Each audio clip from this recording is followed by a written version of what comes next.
What is going on, everybody, and welcome back to the Hangout spot where you already know it's Real Talk Boxing Talk. Live from my man cave, it's your boy Johnny, and I am your host for another edition of the Hangout Spot Live, this time the Wednesday night edition. Let's get ready to rumble! Let's go, champ! And I just want to thank everybody for joining me, but more importantly, thanks for joining me yesterday, man.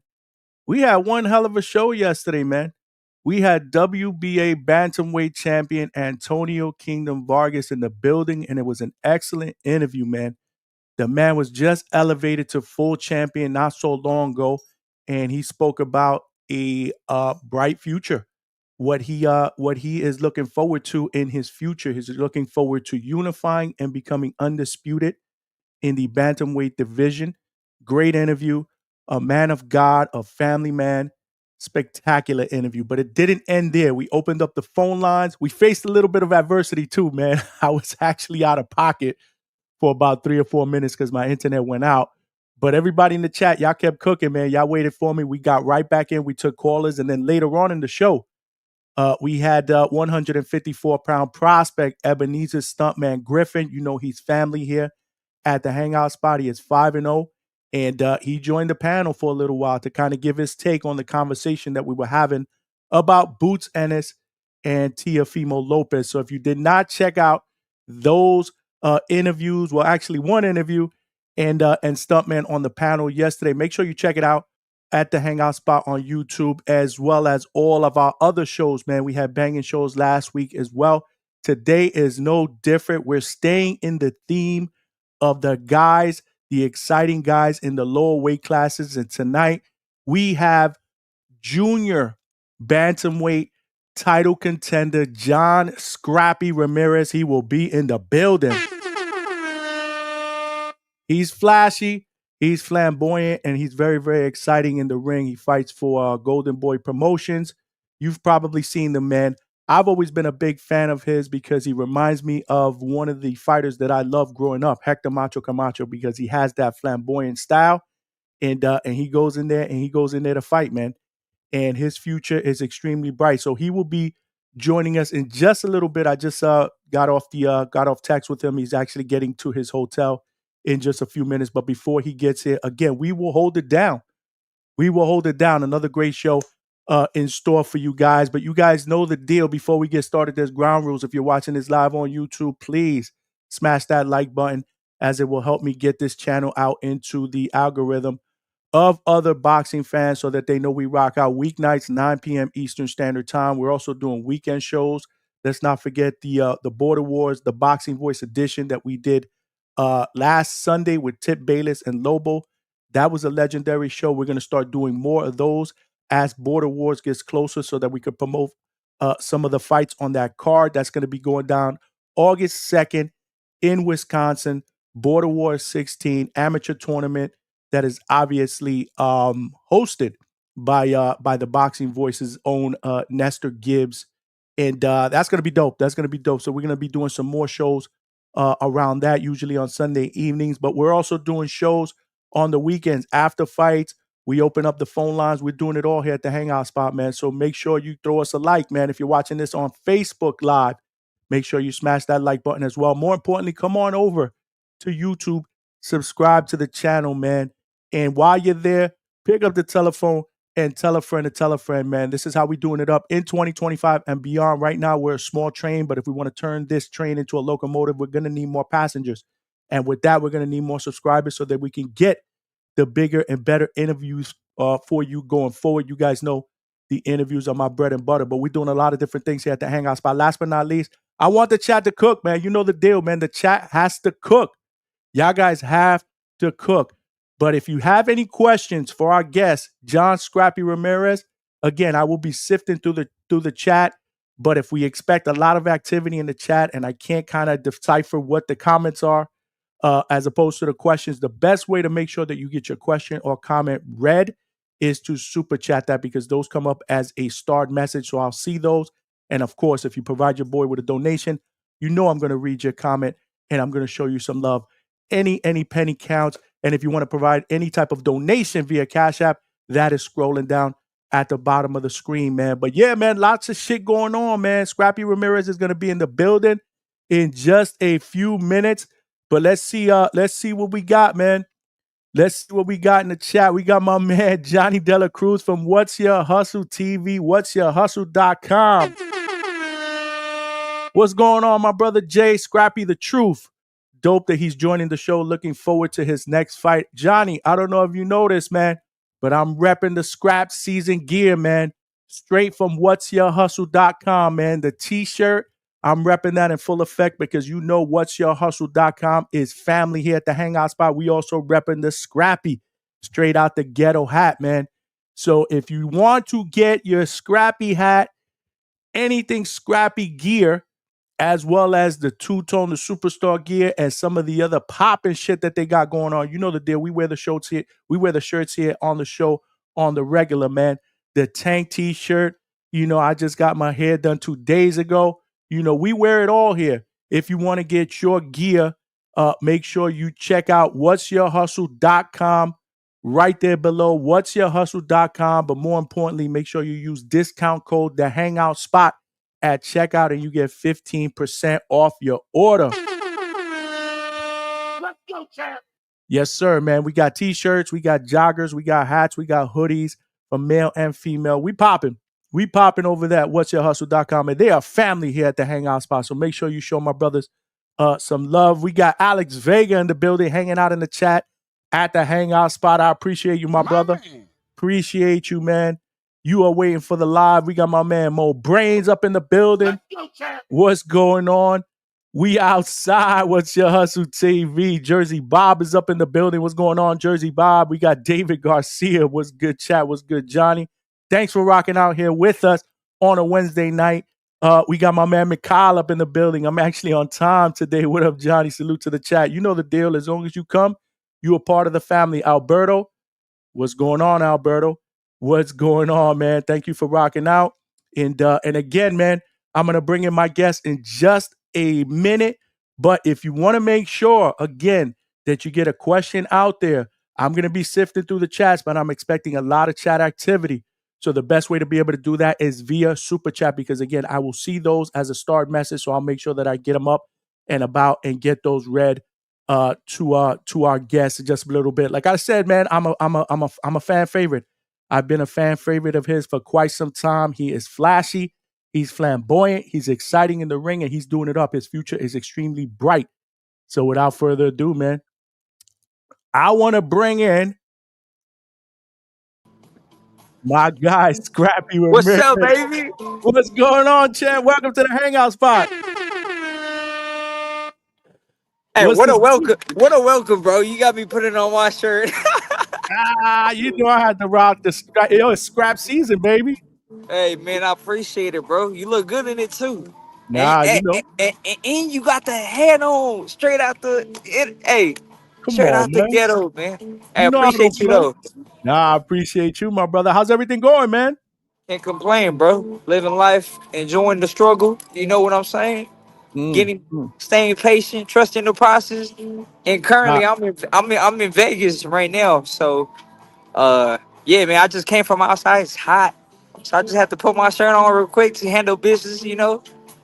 I feel you. So what's going on in Vegas? What you doing? You doing training up there? Are you staying up there now? Or what's going on in Vegas? So I got my boy Darius fighting on Friday. So I'm Oh, out it's here. like the main Yeah, event, Bet the Bully? yeah. So Okay. I'm here supporting my boy. Then I gotta handle a couple things and at the same time get some sparring, you know. So just killing couple birds in one stone. Nah, man, that's what's up. First and foremost, bro, I just want to wish you a happy birthday, bro. It was your birthday a couple days ago, Yeah, Chad. thank you, bro. I appreciate it. 29. I still feel young, feel good, still hungry, motivated, you know. Can't complain. Nah, bro, you in your prime, bro. It's scrap season indeed, man. Like I was telling my viewers before you came on, I've always been a big fan of yours, man, because I love the showmen fighters that can fight. You know what I'm saying? Appreciate it. And the one thing you are is you're a showman. You never ever disappoint, man. And I look forward, look forward to what the future holds. But congratulations, first and foremost, on your recent victory, man, to close out 2024, man, against a tough dude, man. This Buai guy came in 10-0 with 8 KOs, an 80% knockout rate, and you out 30 out boxed him, bro. So talk to me a little bit about that performance, man. First of all, let me start off. I started off the year with a defeat, right? I lost. That was my first. I took my first loss on my first world title opportunity. Um, a lot of people said that was a loss. In my eyes, that was a win situation for me because I learned a lot, right? So, obviously, I wanted to win. That's my goal. That's my ultimate goal is to become a world champion. But it didn't happen for me. That means it wasn't time for me. So I took that situation and learned from it and kept it pushing forward. Now my last fight, that was like redemption season for me, just to show people that I'm still here. A loss don't make me or break me. You know what I'm saying? So I took that opportunity to bounce back and let people know that listen, that ain't nothing. I still got the fighting spirit. And I said this and I'm gonna say it again. That loss is a badge of honor. It represents the fact that I could lose and come back. Not only come back smarter, stronger, and keep the same hunger. Nah, I respect you saying that because you're right. It's never a loss. It's always a lesson. And that was one of the questions I was going to ask you. Like, what changed after that loss? Like, what did you learn? What did you what did you feel you didn't do right that you knew you were going to correct going forward? Not just this last fight, but going forward in your career. Let me start off by saying, I know I got the skills. Right, my situation is not about skills. My situation is not about lack of confidence. My situation is not that I don't work hard. My lack is experience, knowing when not to. You get what I'm saying? And Yeah, for sure. experience, you get that through talking to people or actually walking through the fire. And that's how I had to learn. The only way for me to move on to the next level, to catapult to where I had to lose, bro. That's just what it is. You know what I'm saying? I know what I had to do, but at that moment, I didn't follow the game plan. I fought emotional, lack of experience. That's just what it is. I'm not taking anything from the dude that beat me. He beat me. Fair and square. I'm not crying or complaining. I just keep it pushing forward, learn from it, and I'm looking to get the rematch. And you guys will see. But that's what, to answer your question, lack of experience. That's what my journey is. Lack of experience. I know I got the skills. I've been in the ring with the best. To this day, I still get in the ring with the best. Heavier, smaller, all types. You know what I'm saying? And I'm super realistic about my craft. And I'm a student of the game. Everybody get this confused. Look how he look, how he talk, this and that. But nobody really see the work that I put in and the crazy belief that I have towards my craft. I've been in the game for 8 years, bro, and to be in the situation that I'm in a short period of time, what that tell you about me?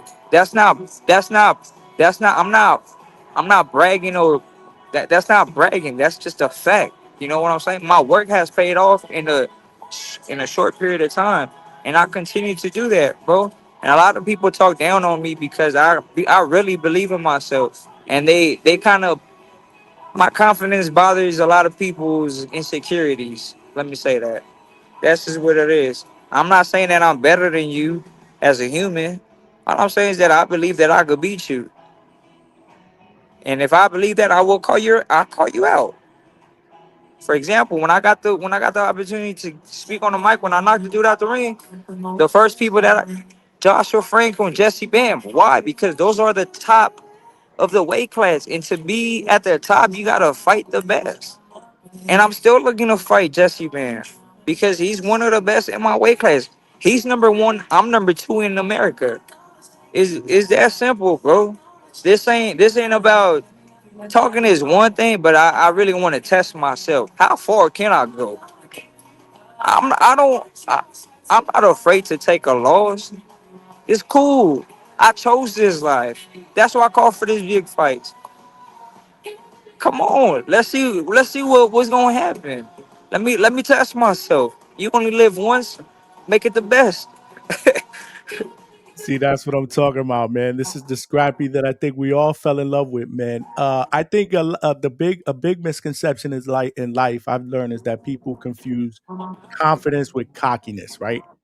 You're confident. You're not afraid to tell people that you're confident and call that out. And I've always respected that about you. And this is a sport where a lot of people, depending on what the type of fan you are or the type of fighter that you like, will take that as disrespect. I don't. This is boxing, bro. It's a combat sport. You have to be confident in your skills and you have to go out there and you have to speak to that confidence, bro.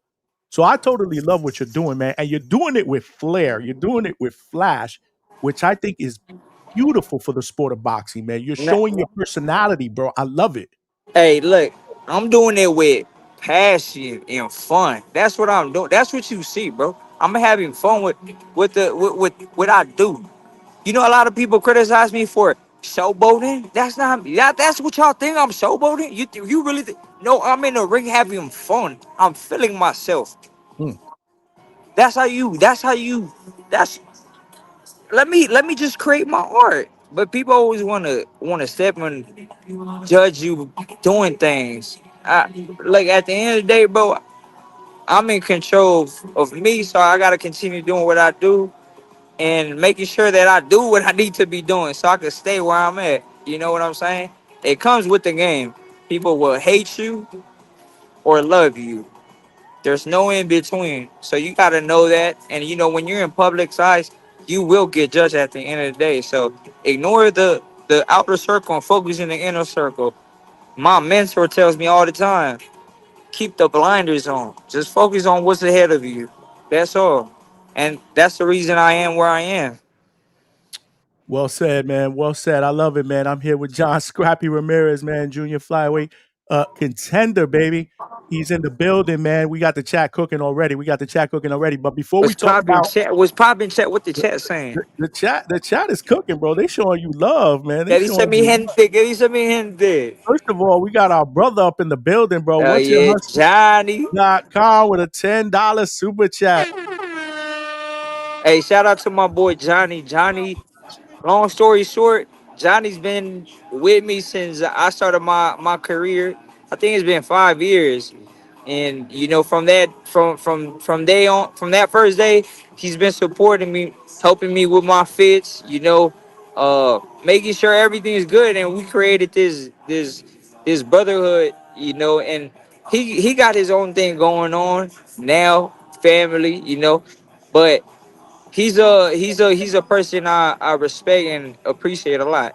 So shout out to What's Your Hustle and shout out to my boy Johnny. Yes, sir. He said, you already know we supported Scrappy for 5 years now, like you said, since his pro debut. Dope to see his growth. We want to know, is Scrappy back in the ring this summer and could we see his first title shot soon? Yeah, so I'm looking to get back in the ring in a couple weeks actually. So June. I'm waiting on a couple of things, and this is part of trusting the process, bro. It, it it's moving slow and I can't get discouraged. I just gotta have faith and keep doing what I do. That's training, bro. It's easier said than done, Right. but you, I I, those things are out of my control. But I'm back in the ring June. Oh, that's what's up. That's what's up. But you haven't gotten an opponent yet. It's not official. I don't have no opponent yet, so that's why I haven't announced anything. But uh, yeah, look, I'm just because we're already 5 weeks out. You know what I'm saying? Um, so I'm supposed to be fighting on a Jake Paul card with Surdo, right? Okay. So I as of right now, there's no opponent. So I'm waiting on what's gonna happen, and yeah, but as of right now, I'm 5 weeks out. Hmm. All right, that's what's up. That's what's And up. I've been safe, baby. I've been safe. I've been There you safe. go. You're well ahead of schedule right now. Now I I'm appreciate good. that. I'm good. My man, Prestige Sports Network. Salute to my guy, Hang Out with the Tatted Hairline. They always messing with me, man. I appreciate you, my brother. Hey, We hold up, also hold up. They're clowning on you because you got your hairline tatted. no, I don't. They clown on me because they say I do, but I don't, man. Uh, I'm all legit, baby. I'm legit. it's all good, bro. My hairline fucked up too, so it is what it is. Embrace it, dog. Nah, I'm good, man. They You always mess good? with me. They always mess with me. We got our homegirl sister Chevy Red's corner with the $5 super chat. Straight cash, homie. She said, Hey, just your hey, uncle's favorite ring announcer showing love, straight out the ghetto. there you go. Hey, shout out to my girl Chevy Red, man. She a real one. She's a hustler, man. For sure, for sure. So shout out to Yeah. Shorty. She doing her thing out there. She doing her thing. I'm here with Scrappy Ramirez, man. But before we talk about some of the future stuff that I want to ask you, man, let's take it back a little bit, man. I want my audience and myself, I want us to get to know where the journey started with Scrappy. So tell me, man, when did you start fighting and what inspired you to be a professional fighter? I started fighting. All right, so I graduated from high school 2015. At that time, I played football. My main goal was to go to a D1 college and play university and play football.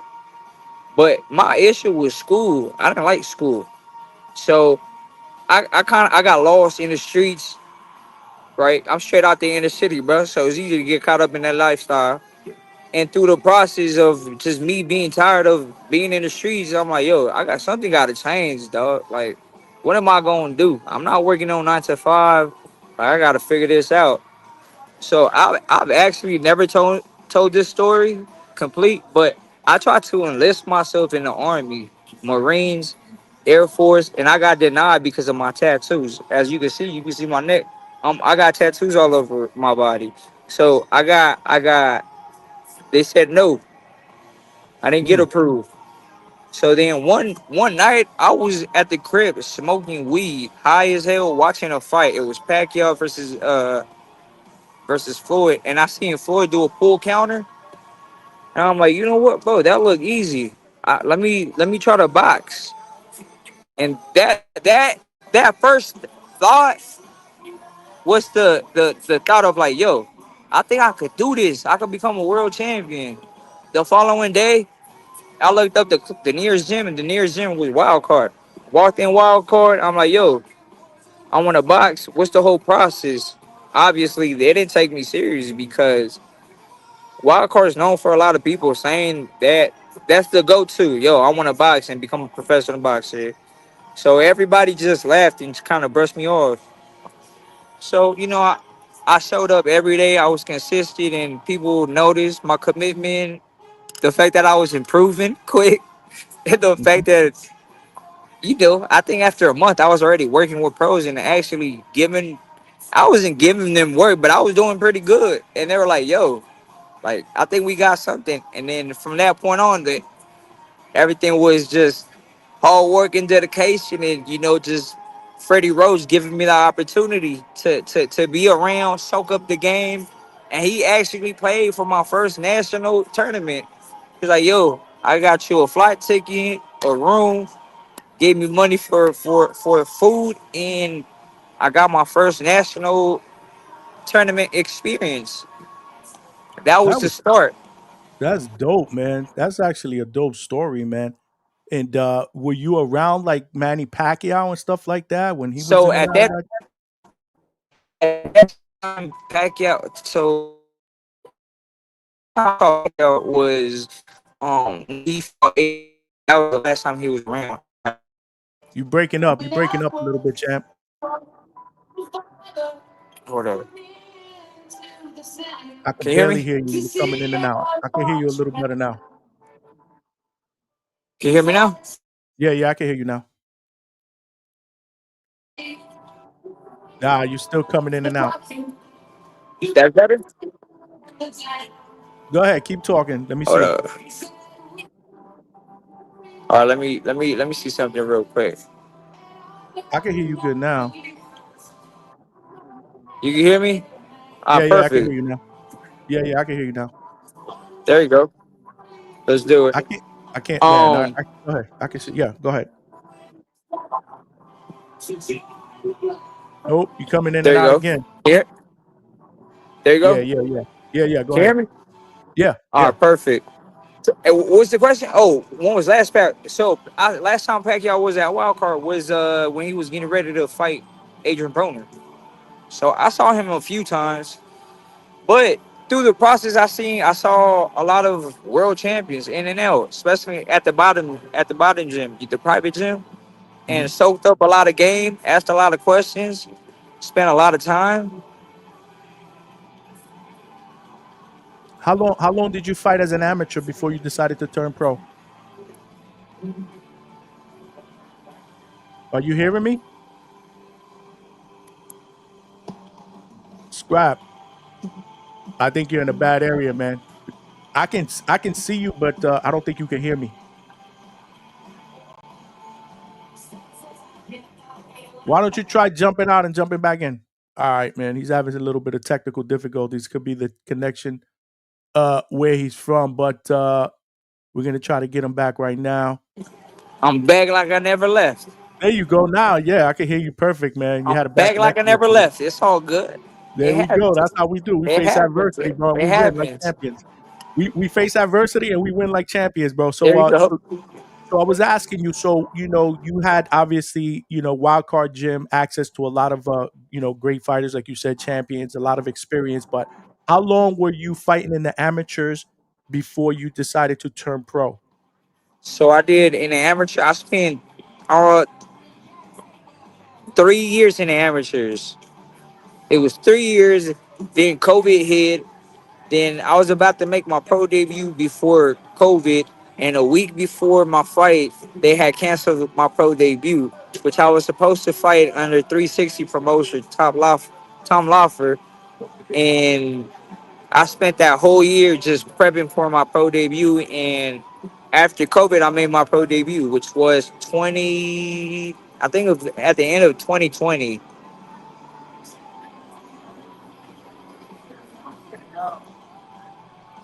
Yeah, can you hear me? It was in December of 2020. Yeah, December Yep, 18th of 2020. yep, yep.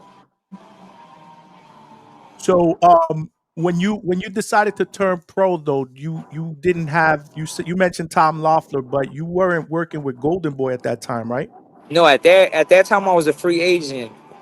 So I made my pro debut with Surdo Ramirez. Surdo Ramirez was at that time he wasn't my manager, but that's where we initiated our relationship, and just he gave me the opportunity to just be his, be part of his team and see the game, see where I could go, and just gave me the platform for me to actually have my pro debut, and that was the start. Yeah, man, that's what's up. That's what's up. And then how soon after that? How many fights after that before Golden Boy came along? Golden Boy came along. I want to say when I was 8-0. Okay. After I won my first belt in Texas, uh then I got the opportunity to fight in Texas under Golden Boy, and that was my first time just making my appearance on a major card. And then I mean, all I needed was the opportunity. That's what I told Suda. I'm like, Suda, all I need is the opportunity, bro. Don't worry about the rest. I will take care of it. And the opportunity was given, and I did what I was supposed to do: entertain, give the people their money's worth. And they kept calling me back, and sooner or later, I got the deal. I got signed. And how what was your feeling with that? Like your convers did you have direct conversations with Oscar? Like how did that whole thing play out, man? So I felt good. I felt good about it because those are things that I was already expecting. I mean, I spoke about them early on. That's why people don't like the fact that some people don't like it. That, oh, he's cocky. He says this and that, and like I said that I was gonna get signed, that I was gonna be main event. Like I spoke about those things. Things don't happen by accident, bro. You gotta speak into it, but not only speak, you gotta believe those things. And I really believed on it, and I visualized it every day, early morning runs. Like I saw it and it happened. So it felt good knowing that my visions were coming true. It's a good feeling. And that's what my journey has been. My journey has been through visions, honestly. That's what's up, bro. If you don't believe in yourself, right? Who will, brother? It's all about self belief, will, hard work, determination, man. It seems like you got it all, but again, you have it with a nice flair of flashiness and flamboyant. Were you always flashy growing up? Because I know I'm going to speak out of experience. When I grew up in Bushwick, I grew up in the ghetto, I grew up in the hood, and fashion was big time, right? Like if you didn't have a nice pair of sneakers, people would rank on you. So you wanted to make sure you were looking good. Is that something that you incorporated young in your life? I mean, we straight out the ghetto, bro. Come on, we work with what we got. You feel me? It's not what you got; it's how you make it. How you make it work. How you make It's it how you look. rock it, right? It's how you rock it. Yeah, it's how you rock it, bro. But honestly, I've always been an entertainer. Like I enjoy entertaining people. Like when people sit down and they enjoy watching you. Like my family used to just sit down and watch me dance. Like I was that kid that danced and sang, and was hella goofing out going. That's who I am, and I'm currently that same person. It's never changed. It's just It's never translated into changed. you, the boxer. Okay, that makes. See, Yeah. I wanted to always ask you that because you never know, right? Like a lot of people that are watching boxing from the outside are looking at boxers and they look at them as characters. Are they really that person, or are they portraying a certain character that they want the public to believe who they are? But you're telling me that's who you are 24 Now 7. this is me. This is who I am, like my natural self. Now, obviously, there's times where I'm to myself because I spend a lot of time to myself, and when I'm by myself, I don't want to talk to nobody. You know what I'm saying? But Mm-hmm. when I'm in the environment, I'm me. And I don't know what you might get. you know what you gonna get, bro. Nah, you a real one, bro. You a real one. It's. I feel like I've known you like all my life. Like I've grown up with you because again, I surrounded myself with people like yourself, like real ones, man. This is who we are, and this is what you get, man. No, I appreciate that, but I've always wanted to ask you that. Nah, I've always yeah, wanted yeah. to ask I you that. try. I try to be myself, but can't nobody be me, bro. That's my superpower. That's my word. You know what I'm saying? You can only be your best, dog. Scrappy could only be Scrappy, so I'm gonna just stick to me, bro. Embrace the good and the bad, bro, and fuck you. You know what I'm saying? Yeah, no, no doubt, no doubt. Where did Nah, the talk to me? Go go, ahead. nah, go ahead. You go ahead. No, no, no, bro. What you about to say something? I was gonna say, where did the nickname Scrappy come from? My football coach gave me that nickname. I was fighting my teammates. Obviously, being the smallest player on the team, and people, I like talking shit. So people want to try Scrappy, and he noticed me fighting my teammates every single practice. So he's like, you know what? I'm gonna call you Scrappy. Scrappy, That, Scrappy. And soon later, it just stuck. And then people started calling me Scrappy in school. Then the teacher started calling me Scrappy, and Scrappy became Scrap. Now, you know what's the craziest part, bro? I remember in class, I used to just sign papers Scrappy, right? Then my first tattoo was 19 Scrappy 96. And I remember my teacher told me, what you get? I'm like, Scrappy. Like, oh, you stupid. After you graduate, ain't nobody gonna call you Scrappy. Now the world know me by Scrappy. I was about to say, how many people actually call you John, your given name? Who's John? Who's John? I forgot my name, honestly. Nah, that's what I love the Scrappy nickname, man. That's why I wanted to ask you that. What did you play? What position did you play in football? I play slot receiver and running back. I kind of figured you were gonna say that. Hey, and You look pop, like an hey, pop. energetic running But back. look, Pop Warner, I played quarterback, bro. And Word? and we did nothing but run the triple option or just option. We really never threw the ball, just options. But yeah, I played quarterback at one point in Pop Warner. It was pretty fun. Always having the ball, being a ball hog. Ah, that's what's up. Do you play any other sports besides football? Did you play basketball growing up, baseball? I played basketball, soccer, baseball. I could really play all sports, bro. I'm athletic. So, do you watch other sports besides boxing? No, not really. I mean, if it's No? on, like right now, I'm keeping up with the with basketball. It's the finals, but Right. if it's a major game, I'm watching it. If not, I'm locked in watching boxing. Who do you root for in football? Ooh, I'm more like an offense type of person, so I like Kansas City's offense, the Patriots offense. Um,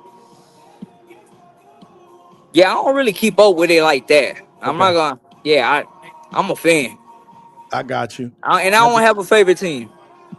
Okay, I got you. I got you. My man Polo Buck said Johnny shirts are fire. Well, guess what?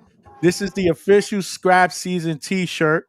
And if you want this T-shirt, get yours at whatsyourhustle.com and use discount code the Hangout Spot at checkout for 15% off. And let's not forget this fly ass hat straight out the ghetto. You could cop that as well at Yeah, whatsyourhustle.com. See, we yeah, family. We all family here. We yeah. Go all get that family. hat, man. That hat gonna look good. You know, We it look good on you. But I haven't seen that hat in a while, cause all my people took my hats, so I don't have no straight out the ghetto hats. Nah, I'm still rocking. I'm still It look rocking. good. Yeah, I no like doubt, it no for. doubt. It look good on you, bro. No doubt, no doubt. So, so tell me who are some of your boxing inspirations, man? Because I don't know if you heard what I said earlier, man. But when I first saw you come out, you reminded me of one of my favorite fighters growing up, Hector Let me. Macho Camacho. Yeah, I knew you was about to Do you, say that, do and you I get get that a do you get lot. that a lot? You get that a lot. I get that a lot. Yeah, of course. Is he I get somebody that a that lot. inspired Had you, to. or this was just oh shit? I'm actually is did he inspire you? No, he didn't inspire me. I knew of Hector Macho Camacho a week before I made my pro debut. That's where his documentary came out on HBO. You Hmm. remember that? Yeah, hell yeah, man. That was a great documentary. So it launched a week before my pro debut. I bet. Um, but I I like Hector Camacho's style. Like he's dope. He's one of my favorite fighters just because he is who he's Hector Macho Camacho. He Hmm. was always himself, and I feel like I can relate myself with his story, his journey. He's a kid.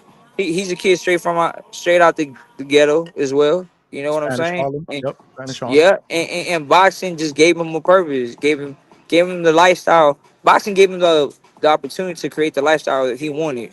You know what I'm saying? And Hmm. that's what boxing has done for me. Boxing has opened doors and has took me places. I have built relationships through boxing. Now I'm able to live the life that I live now because of boxing. If not, I don't know where I would be right now, honestly. But yeah, Macho for sure is one of my favorite boxers. But yeah, one of my favorite. Edwin Valero, Bad Nice. Intentions, Yep. one of my favorites. Who else? David Benavides. Mm. Mexican Um, monster, baby. The Mexican monster. Sugar Ray Leonard, that old school, uh, colorful. Um, yeah, those are some of my top. Oh, and let's not forget AB, Adrian Broner, and young Adrian Broner. Yeah, man. Hey, that's a bad man right there.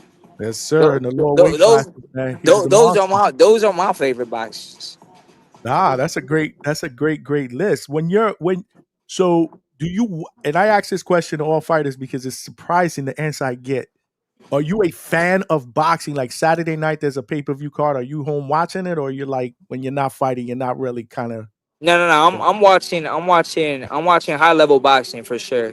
That okay? means I'm watching all the good fights, or at least the fights that I think that are good. Because not every fight's good. You do got boring fights. You do got boring fights, and Mhm. some fights I try to watch and I just get bored. I lose interest.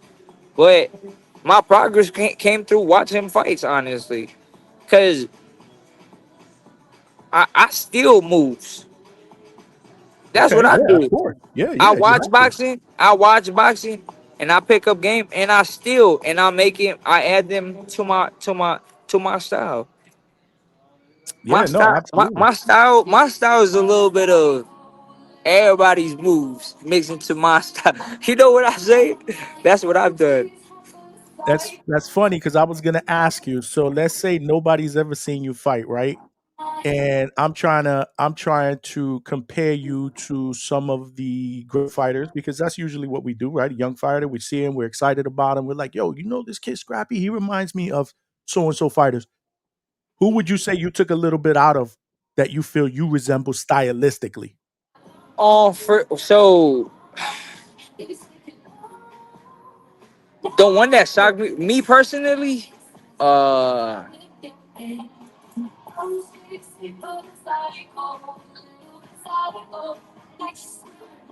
man, that's a good one. Who do I see my? You got speed, you got dog in you, so you like to fight. I I don't think stylistically there's not a fighter that I see like But what in my about any? head, What about a but few? there's a couple things that I do, and I take Adrian Broner. You know what I'm saying? Mhm. Um, when he sits in the pocket and just lets his hands go. Uh, shit, I get some moves from David Benavidez when he walks people down with a high guard and Mhm. starts. You know what I'm saying? Let's a flurry out. Um, some of like, and this I haven't really done in a fight, but there's a couple things that I do with my feet and feints that I get from Lomachenko. You know what I'm saying? There's some feints that I get from Canelo that but shit setups from Mayweather, just understanding the setups. Poking to the stomach, feinting here, going up top. Uh, yeah, I think I got a little bit of a lot of fighters. But Nah, that's what's up. I don't like I honestly I don't like to compare myself to fighters That's fair. because I feel like I don't fight like no other fighter. Like I just fight like myself. Nah, that's fair. But That's but fair. that's for you. That's for you to say that you're outside looking and you're outside looking in. So you could say like, oh, you remind me of because a lot of people say you remind me of Hector Macho Camacho. You remind me of Adrian Broner. And I would agree with both of those. So I would that's what I definitely. get. I mean, what's his name on uh coach? He used to train uh Mike Tyson. What's his name? OG. Who? Not cause Kevin Rooney, Customato, not cause his model. Um, Kevin Rooney. the dude. I just had a Yeah. brain for it. He's like he he was in the corner of Timothy Bradley. He's like, you got to be like a fireman. Oh, Teddy Uh, Atlas. there you go, Teddy Ellis. Teddy Atlas. He did a little report after one of my fights, and said that he that I reminded him of young Adrian Broner, and Yeah. that was like the first time that it really like opened my eyes, like Adrian Broner really. But I like Adrian Broner. I never in my eyes never saw myself that we have similar styles, but he said it, and that was pretty dope to hear. Nah, I think that's dope, man. Again, man, Adrian Broner was a beast, bro. In his prime, man. We actually have an Adrian Broner fan up in here, my man Yayan. He's a big Adrian Broner fan, and Right. he was never the. I'm a big fan of Asian, bro. It's fucked up how he just had to go out. But man, Yeah, moral of the story, don't get too high on your own product, brother. exactly, man. I mean, listen, fame and fortune will do it to you, man. You got to be disciplined, and that's what a lot of people don't understand, man. A lot of fighters, they come from nothing, so That's really what it is, bro. Boxing is for the most part is a poor man's sport. We're not Most fighters are not educated, you know. Then you hit a level where like, oh, you got access to this and that, and then you meet people, and it's easy to get lost in a sauce. You feel me? mhm, But through the process and my background of just playing football and talking to people and people that had held me accountable, and they told me like things I'm gonna expect at a young age. those were good early reminders, and for me to actually just be here now to see it with my own two eyes, I'm able to identify the situation. Be like, nah, I've been told about this right here. Don't go That's that dope. way. Stay on this path. You That's know. right. That's right, man. So, No, that's great awareness, man. Great awareness. We got my man Polo Buck with the $2 super chat. He said, "Shout out to the scrappy hairline, bro." hell yeah, hey, you feel me? Straight cash, homie. My man Polo Buck, man, showing love, man. Appreciate you. My man have boxing with the $2 super chat. Straight Have you ever cash, Googled your name, Have you Scrappy ever Ramirez? Googled your name, Bro, Scrappy Ramirez? Why are you asking that? Have boxing? it's all good, but yes, I do Google my name just to see what's out there, you know, because people are always writing uh good good narratives and bad narratives. And so I gotta keep myself up to date. It comes with the territory, man. You know, it comes with the territory. Like I say, man, if you ain't being hating on, that means you ain't popping, bro. That means you ain't popping, bro. There's about three people in the chat that are already asking, like, yo, when is he gonna fight? Because I could, they're like overnight right now, they're instant fans of you. So they want to know when you're Hey, gonna now fight. good looking. Hey, stay patient, man. Yep. Patience is coming. I promise you. And if you want to stay in tune and keep up with me, follow me on Instagram. I give everybody a vision into my life, and I keep them updated. So follow me on Instagram at Scrappy Boxing, and I'm gonna have the date soon. I mean, I already told you when, so I'm just Yeah, yeah. confirming. Yeah, we just got to confirm. But like, again, we're gonna be all over it, man. Cause Scrappy's family. So whenever news comes out, we're gonna post it here on the live. You know, we'll talk about it in the live shows. We'll post it on IG. Don't worry, bro. I got you. You know, we definitely gonna keep our, your fan base, our fan base, everybody. Once you come to the hangout spot, you family, bro. So you a Oh, part of the family. where you located? Appreciate that, man. Florida. I live in Florida now, Central Florida. I grew up in New York. Ooh. I grew up, born and raised in Brooklyn, but I've been living in Florida for the last 4 years. I'm loving it. Man, I'm you in a enjoying it. good place, man. I love Miami, Florida. Well, Florida. Well, Hey, I live in Central yeah, Florida. Where I live at is yeah. boring. Miami's where it's popping. Allá tienen sazón. Sazón de verdad. Yeah, the You weather from? good. So you're from what? What's your heritage? You're what from nationality? I'm half Belizean and half Honduran. My Okay. mother's Guatemalan. Ah, okay, okay. So are you? Do you know? Have you met Tio, or do you know Tio? Have you ever spoken to Tio Fimo? He goes Yeah, from we've Honduran. been we've been around. I know Tio, but we're not close or anything. Got you, got you. But right now, you're in a pretty hot division. You're number two in the WBA rankings.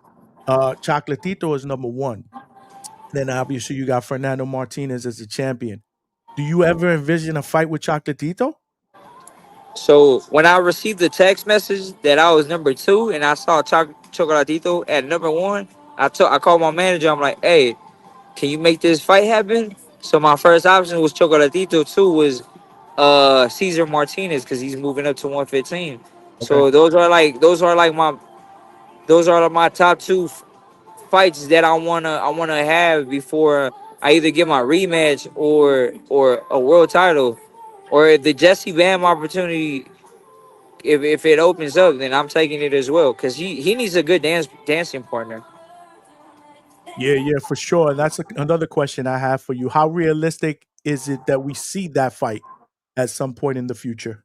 I think it can happen as long as he stays at 115 because there is talks that he might be moving up. So it all depends on how long he stays at 115. But the fight could happen later this year or early next year. Honestly, as long as I keep doing what I'm doing, stay focused, staying good, and stay healthy, and it'll happen. What about you? How do you feel at 115 at that weight? Do you see yourself campaigning there for a while, or do you I feel like I is feel it I harder feel for you to make weight? I feel strong, Okay. solid. I can make 115 easy. Um, and my goal is to run the whole division and then move up. A lot of smoke up in the higher division. It's funny. I interviewed Antonio Vargas, who just Okay. got elevated to WBA champion at bantamweight. That Yeah, would be a really, really good fight in the future, if you ever move up. yeah. There's a lot of good fighters at 115, 118, 122. I mean, there's a lot of fights. God, you got Quadras, you got Maloney, Cuellar.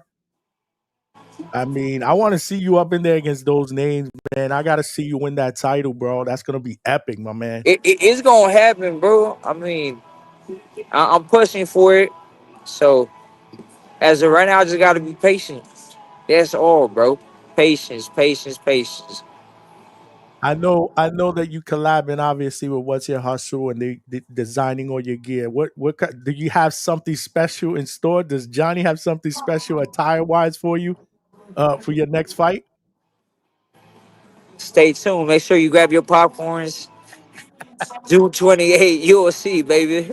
The best outfits, bro. I'm telling Yeah. you, man. The entrance, the outfits, man, and then you putting on a show in the ring, bro. I've always been a huge fan. What do you do? But Go ahead, talk to me. when it comes to this, bro, it's not even about being the best.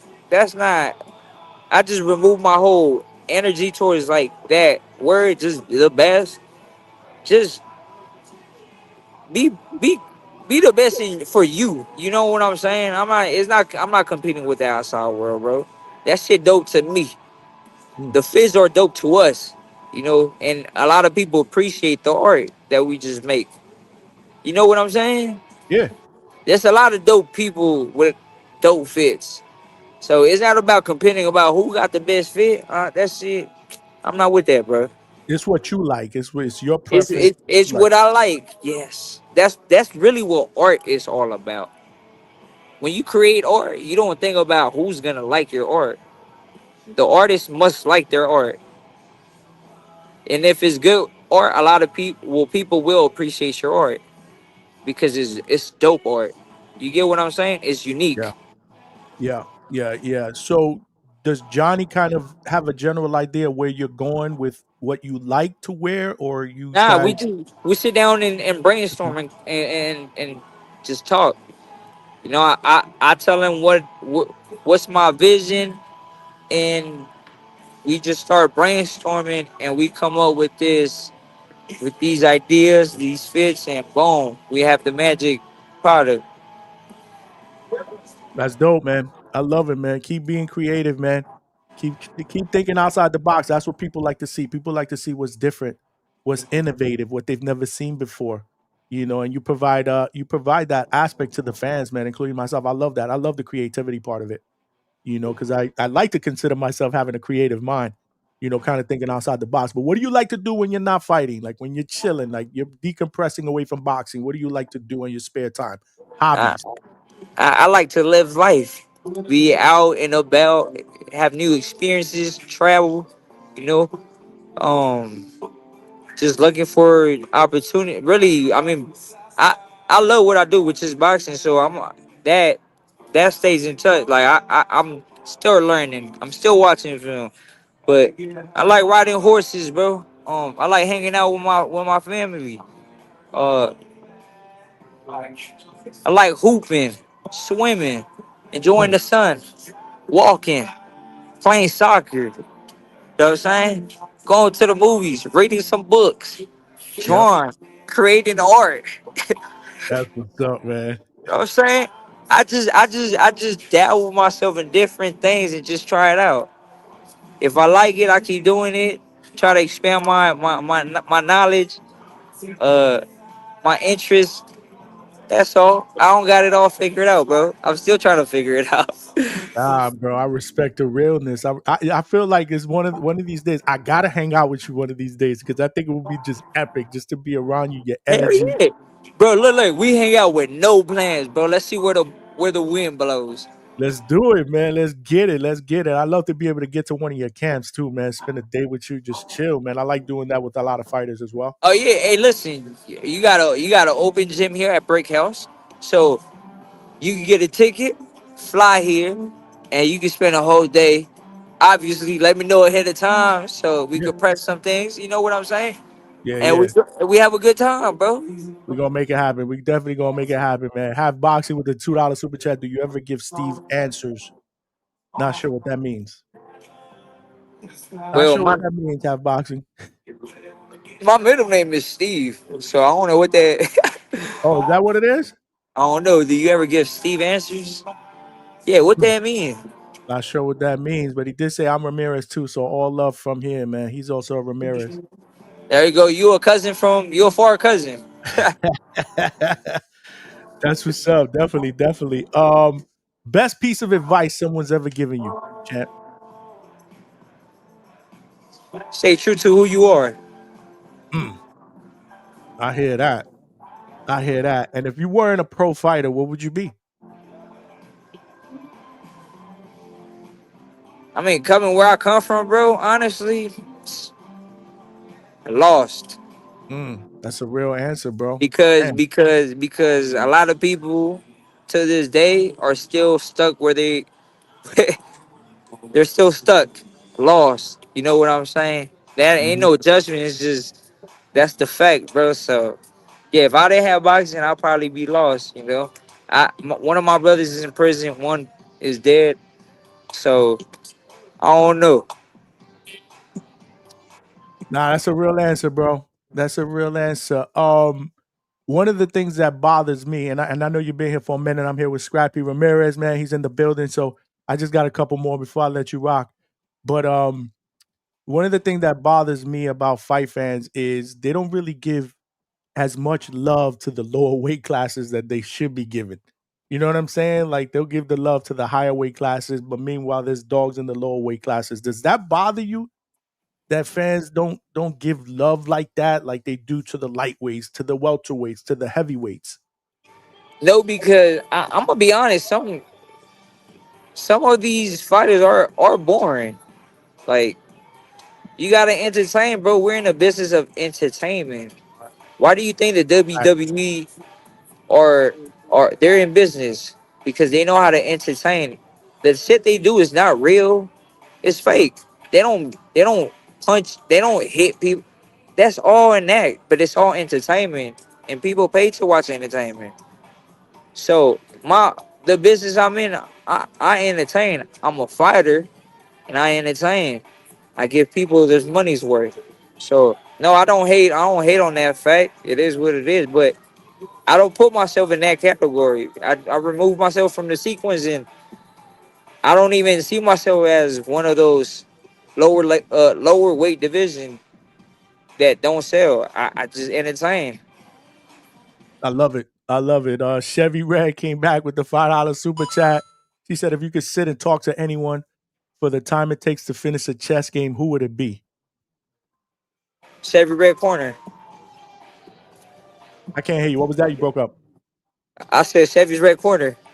Yeah, yeah. Chevy's Red Corner said if you could sit and talk to anyone for the time it takes. I'll be answering the question. Chevy's Red Oh, Corner. you said Chevy Red Corner. All right. Now, but Dope. who would it be if you could sit and talk to anyone for the time? You know what? That's a real because chess is real serious to me, and I love chess.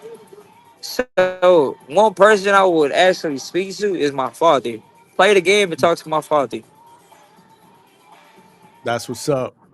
That's what's up, man. I love it, man. Great question from Chevy Red. I didn't get it when you said Chevy Red. I read the I know, I question know, I again. know. My bad, my bad, my bad. I'm trying to Um, tell you, but I just be thinking so quick. I be so random, bro. I love it, bro. I love it. I love it. I love it. Since you're a true student of the game, I want to ask you this question, right? If you were building the perfect fighter and you had to pick one fighter for each one of these attributes, but you could only pick one fighter, you can't pick them Okay, twice, past or present. The perfect fighter.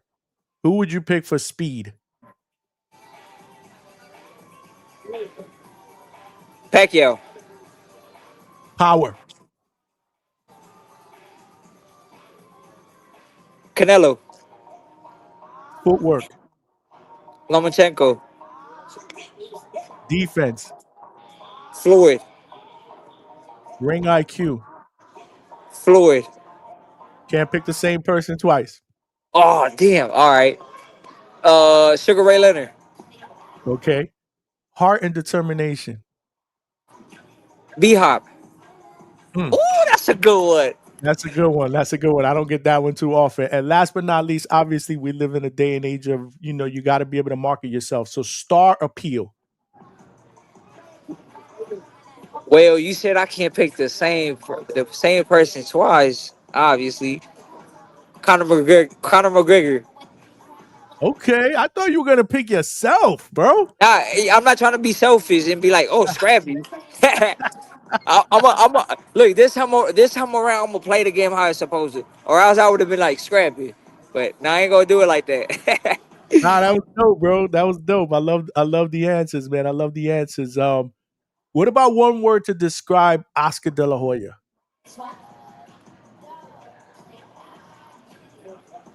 today, today, Let's do past and let's do today. okay. So in the past, I would say pressure. In the past, Okay, what about well, where today? today free. Okay, a little That out there, that's but that, free. If I could describe it, my man is free. Walk around. No, he don't care about nothing, bro. He's free. hmm, do you You know. have yeah, do you have a funny story between you and Oscar that just stands out? Anything funny or No, not really. I don't really spend much time. But it's always quick conversations.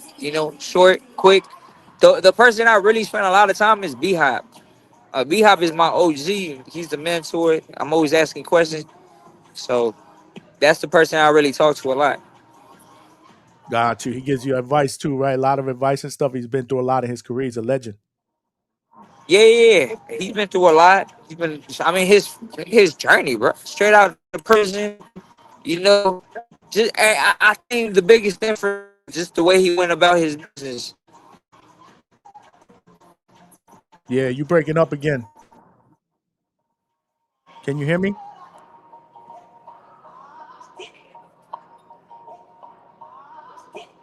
If you guys haven't smashed that like button, make sure you do that. Scrappy Ramirez is in the building. Can you hear me now, champ? My check, my check, one, I'm here. two. I'm here. Can you hear me My now? check, one, two. Yep. I'm here. I'm here. Can you hear me? We hear you. You can't hear me. He's having a little bit of technical difficulties. Hopefully he can hear me soon. Yeah, man. We're about to wrap it up soon anyway, man. This has been an absolutely excellent, amazing interview here with Scrappy Ramirez, man. He's in the building, man. And yo, the chat is cooking, bro. The chat is cooking, man. Please keep it coming, man. Great questions. I appreciate all the donations so far. Yeah, he looked like he disconnected. If he doesn't get on, then this was a fantastic interview. I probably had one more question, unless there was a question from the chat, and then I was gonna let him go anyway, man, because he spent a lot of time with us, man. But this was amazing, man. This was absolutely amazing. Hopefully, you guys enjoyed it as much as I did, man. Yeah, man. What it do? Johnny True Power Media is in the building, man. Put that on a shirt. The chat is cooking. Yeah. We gotta make it up, man. We gotta make it up, man. We gotta do a shirt that says the chat is cooking, or we gotta do one that says you already know. This is how it goes down here in the Hangout spot. If you guys have not subscribed to the channel or told a friend to subscribe to the channel, shame on you. Scrappy's back. You back. I was I'm telling the back like people you I'm back back like like I never left. you back like you back like you never left. I was telling my What's up, viewers bro? that yeah, I was about to wrap it up with you anyway because I know that you've been on with me for a long time, man. It's This all was good, man. We amazing, man. chopping it up, having a good Yeah, conversation. I don't mind having a good conversation, bro. well, listen, this is how Yo, I pride it at the Hangout spot. Like I never want my interviews to feel like interviews. I want them to feel like we having a conversation here, chilling with me here at the Hangout spot. shit, I really feel like I was hanging out. Dead That's ass. how. That's what we created this for, man. That's what we did this for, man. Laid back, good conversation, talking about the sport that we love. The chat is cooking. I mean, you got hella fans up in here that are looking forward to your next fight. So, when that officially gets announced, let me know so I can announce it to the people. here. We'll throw some stuff on social media. And man, I would love to get you back, bro. This has been amazing, man. Yeah, you got my line, bro. So I appreciate your time. I appreciate the platform. It was a good conversation. Yeah, I appreciate the opportunity. Nah, let my viewers know where they can find you again on social media. I know you said that earlier, but we Hey, got my some last people, my people, my people, my people. Stop what you're doing. Go follow me on Instagram, YouTube, Twitter at Scrappy Boxing. Be patient with me. You know, I've been really locked in working on my craft, but soon I will get back on my socials and get it popping. You know, I'm gonna be doing live streams and everything. So stay tuned. I can't wait, man. Let me know when you do those so I could definitely come and support, man. Oh yeah, for sure, for sure. I mean, the live stream you'll be able to see everything 24/7. Literally, what I do, what I eat, who I'm talking to. Yeah. I think that's So good, man. I like that. I love when fighters share that because it shows the fans another side of the fighter. Like I had a conversation with Edgar Berlanga once, and he's doing that now before his fights. You know, yeah, yeah, like you gonna see like literally the behind the scenes, everything. When I cut weight, what I'm eating, like the behind the scenes live. This ain't edit cut. You're gonna see everything raw. So stay tuned, my people. when can we look forward to seeing that? Soon? Yeah, soon. I'm just getting like I said, I just dealing with situations, getting working on my craft, getting locked in, but it's coming for sure. Give me a couple weeks, man. And like I said, just follow me on Instagram. I keep my everybody updated. Nah, for sure. I'm gonna stay in touch with you because, like I said, I want to see if I can hook up with you, man. Let's do it, man. Nah, man, I appreciate you, my brother. You family, bro. You welcome back to the Hangout spot anytime, bro. Anytime. And Hey, hopefully after the appreciate it. next Look, one, we hey, can hey come back look, on. get little dab, air dab. You know what I'm saying? Mm. Yeah. Your family, bro. We're getting you back after the fight, though. We're getting you For back up here sure. after the fight. So, hey, get my people, have y'all popcorn ready. I'm coming We with bad appreciate intentions. we appreciate you, champ. All right. All All right, right, man. Thank you then. for the I'll time, talk to brother. y'all. Peace All out. right. You got it. There you have it, ladies and gentlemen, man. Scrappy Ramirez in the building. Man, I gotta be honest, man. Hopefully you guys enjoyed this interview because this was one of my favorite ones, man. I had a really, really good time. You know, he's a brash, flashy, flamboyant personality, but he can fight.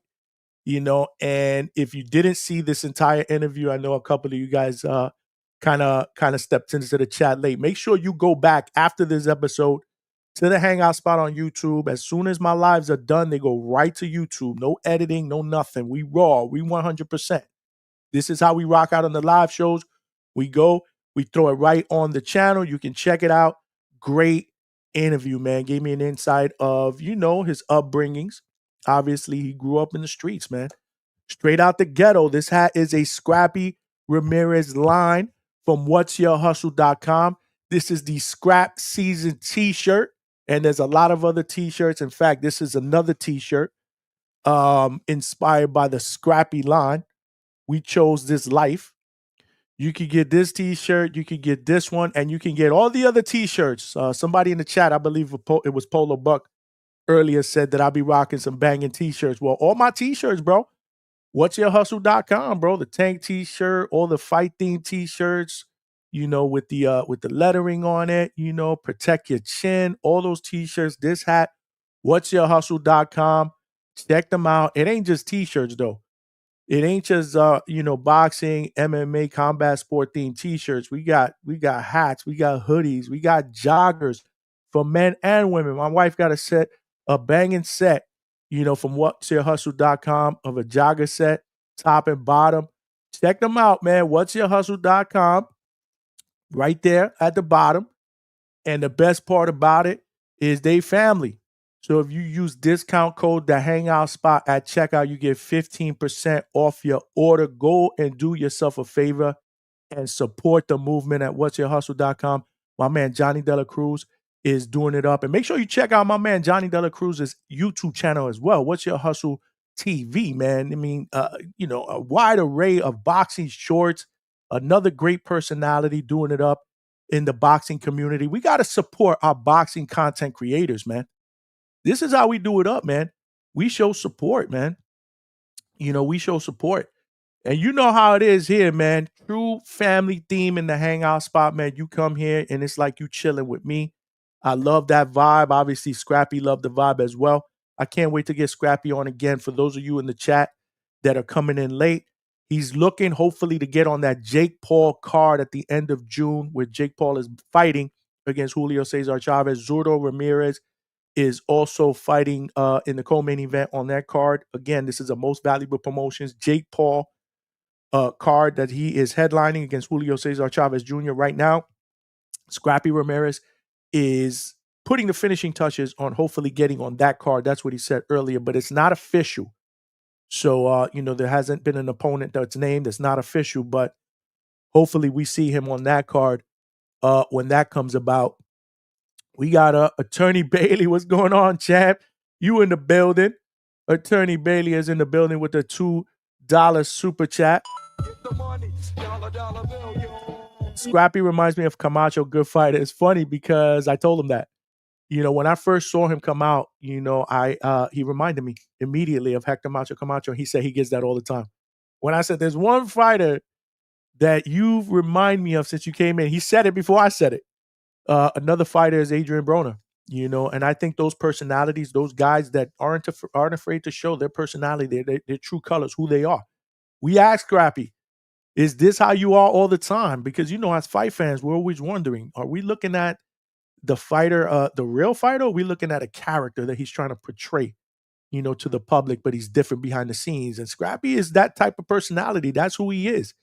24/7. He a real one, man. He one of them dudes that you just want to hang out with. And we're going to make that happen, man. We're going to spend a day with Scrappy because that's how we do it up here at the Hangout spot. Just like we're going to spend a day with WBO welterweight champion Brian Norman Jr. We're doing that this weekend. So we will be going live from the gym with the WBO welterweight champion on Sunday, this Sunday. Not sure what time. It's probably going to be in the afternoon around 2, 3-ish around there. So again, hit those notifications or make sure you're following me on IG. That's where I update my stories. And then we'll give you guys a time. If I know the exact time before that, I try to put all my preview of my shows out at least 24 hours in advance or a little bit less. I'll put that in there with the link if I know exactly what time, but definitely start following me because we're going to be with the WBO welterweight champion. This is how we do it up. We boots the ground. We boots the ground. Give me 1 second.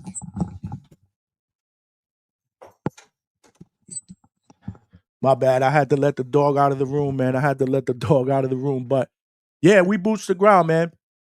We going to gyms. We doing live interviews. We're in and out of Pro Box. We working these Florida cards. We're going to be traveling to different cards, in the second half of the year, big fights. We trying to take the hangout spot, to different places, man. We trying to take the hangout spot all over the place. So this next stop, we're taking the hangout spot live to Atlanta, Georgia. So we'll be there this weekend, so stay tuned to that. But yeah, man, this was an excellent interview. We got OTM Bless, salute, dope interview, man. Nah, I appreciate you, brother. Thank you for rocking out.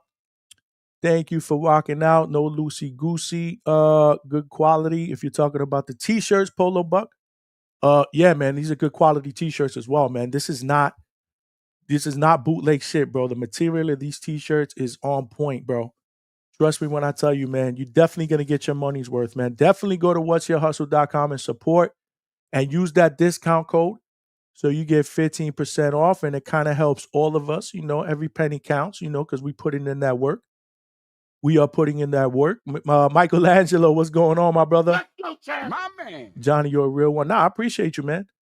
Just like Scrappy said, this is what you get with me, man. Like, this is what you get. This is not a persona that I put on behind the microphone in the studio, man. If you see me out in the fight, you hanging out, this is what you're gonna get, bro. I just like to keep it real, man.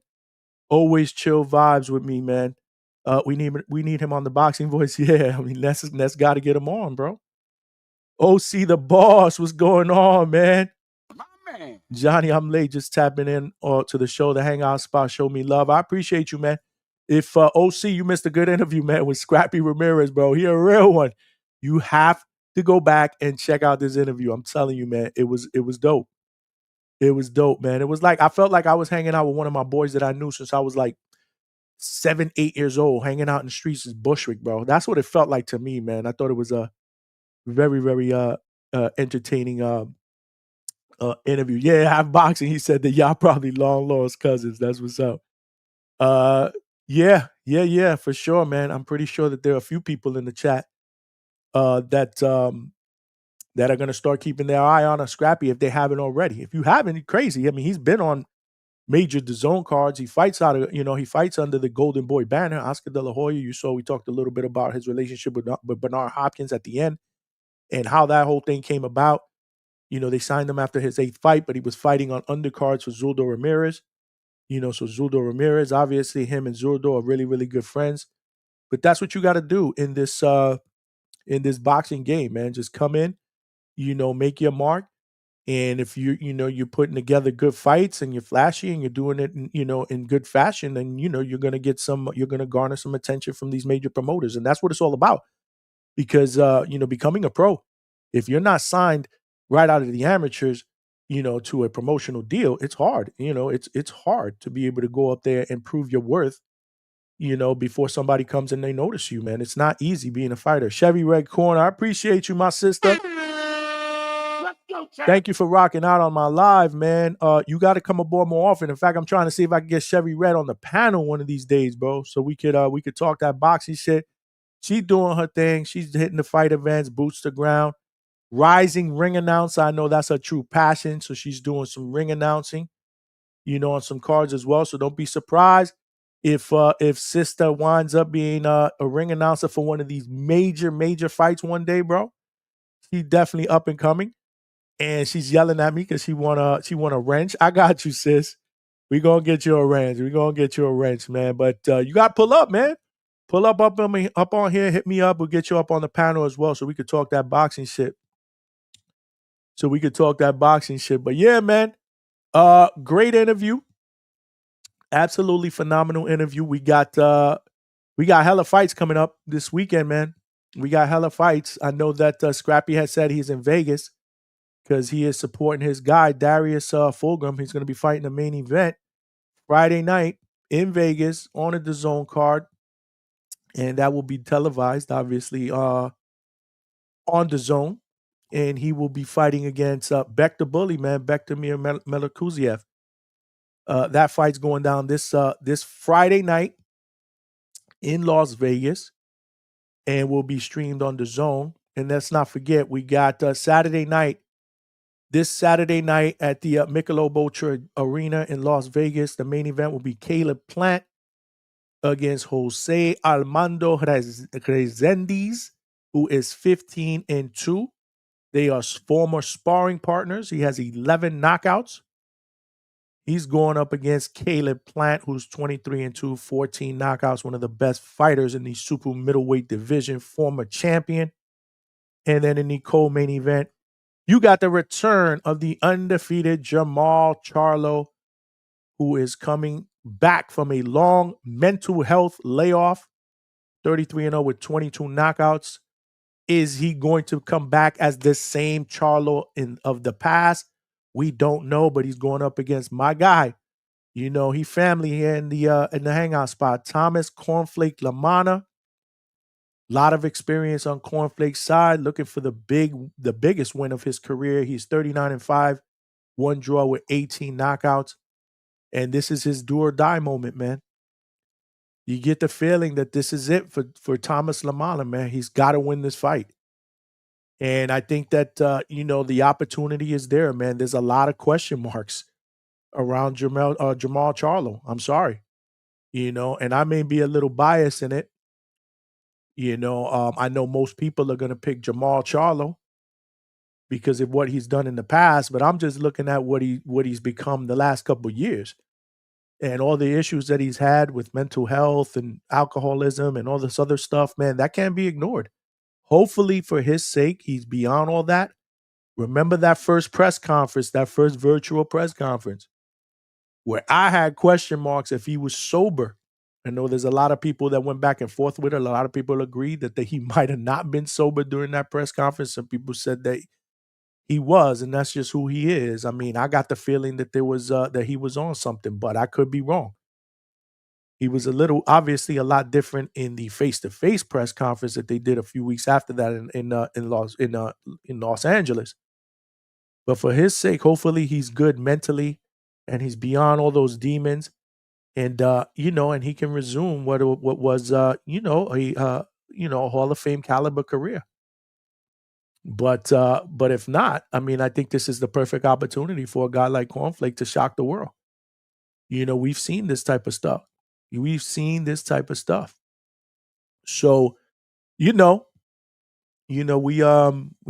stuff, but we got, oh shit, Ryan, what's going on, Ryan? What's going on? My brother Ryan from Boxing Talk up north. We were trying to get him on last night. Ryan, if you want to jump on, I'll shoot you a link real quick. Just give me a second here. Yeah, man. If you're watching this live, make sure you smash that like button. We're not ending this anytime soon, bro. We got hella boxing that we need to talk about, and we probably gonna open up the phone lines, man. Let's open up the phone lines, man. Let's get the people involved, man. We gonna open up the phone lines, bro. That's what we gonna do. We gonna open up the phone lines. Give me 1 second. Let me just put this in here. We gonna open up the phone lines because I want to hear what y'all got to say. If y'all want to talk about this Scrappy interview, we could talk about that. I want to hear y'all predictions, man, for this weekend. Let's start talking about predictions. There goes the link if you want to call in. Ryan, there goes the link. Hit up the link, man. Come on the panel with me for a little bit. I need to get your take on what's going down this weekend. But yeah, if you're watching this on YouTube, smash that like button. We got to get this channel out into other boxing fans, into their algorithm, so they know that we rock out weeknights, 9 p.m. Eastern Standard Time. And we will be back. We will be back tomorrow night, 9 p.m. Eastern Standard Time. We may have a guest tomorrow. We may have young Flyweight. Remember, I actually spent some time with her at the gym when I was there with Terrell Herndon. She also trains with him out of San Antonio, Texas. She's 1-0 to start her very young career. She'll be fighting again June 7th on a Pro Box card. Second fight of her pro career, Amanda Sendejo. We might get her on tomorrow for a little while. If not, we're just going to open up the phone lines and we're going to cook. We're going to cook. We're going to talk about this week and get everybody's previews and predictions. But I got my man Ryan Frazier from Boxing Talk up north. What's going on, champ? Man? Yeah, man, I knocked out on you last night. That's all good. That's all good. I was trying to catch that Nunes fight this morning. Okay. Yeah, you see, now I was knocked out for that. yeah. That was that's way too early for me. Like, if it's not in a way or something like that, I have a hard time waking up for that. I kind of catch that on the rebound. But what's going on, my brother? Nah, man, everything's good. I mean, shout out to Teofimo Lopez for giving us a lot to talk about today. Lord, and we got not a big fight weekend, but we got a decent fight weekend. I mean, back to Bully, Darius Fulgram, and Plant, Charlo are back, and Cleo Cole's back in Mexico. For sure, hell yeah! No, that's gonna be dope, man. No, we got hella fights going on, but let's take some calls, Ryan. Yeah, man. Let's take some calls, man. Let's take some calls, man. First up, we got my man at Fight Sport Talk. What up, Fight? What is up, Johnny? Thanks for having me on. Salute, Ryan. What's going on, brother? Chilling, bro. Doing good, guys. Yeah, well, I got a lot to cook about with this Teofimo situation because it looks like we're back to square one with this guy, and I want to keep believing that this guy's finally going to wake up and mature. But man, it's just, I mean, none of this makes any sense. I don't believe he has been offered less money for the Haney fight now that the Boots one isn't happening. And Johnny, we talked about this, that Boots, there's no way Boots can be ducking a guy who isn't even a welterweight. We discussed this yesterday. So I don't think he's being offered less money for Devin. So it doesn't make any sense for him to say, oh, by the way, I just got fired and Turkey, you're a dictator. Like, it's just, he seems to just be shooting himself in the foot again. Like, Tio's done this before. It's like when he beat Lomachenko, he said, you got to be Pretty Boy Floyd before you be Money May. Then the next month he was saying, oh, where's 10? I'll fight Devin Haney for $10 million. Then, just a couple of months ago, he was saying that Top Rank were working against him and he wanted to work with Turkey. He works with Turkey, and now he's throwing him under the bus. It's like, what is it? I just don't get it with this guy. Yeah. Yeah, it's weird to see it because, like you said, we thought he was going to actually take the fights that matter. But it seems like he only calls out Devin Haney when Devin Haney's got a fight. And then he called out Crawford when we all knew Crawford was going to fight Canelo. So, like, he does this weird call out. It's like a fake call out. Same with Boots. Like, Boots, like, why would Boots fight you? What does Boots Ennis get from it?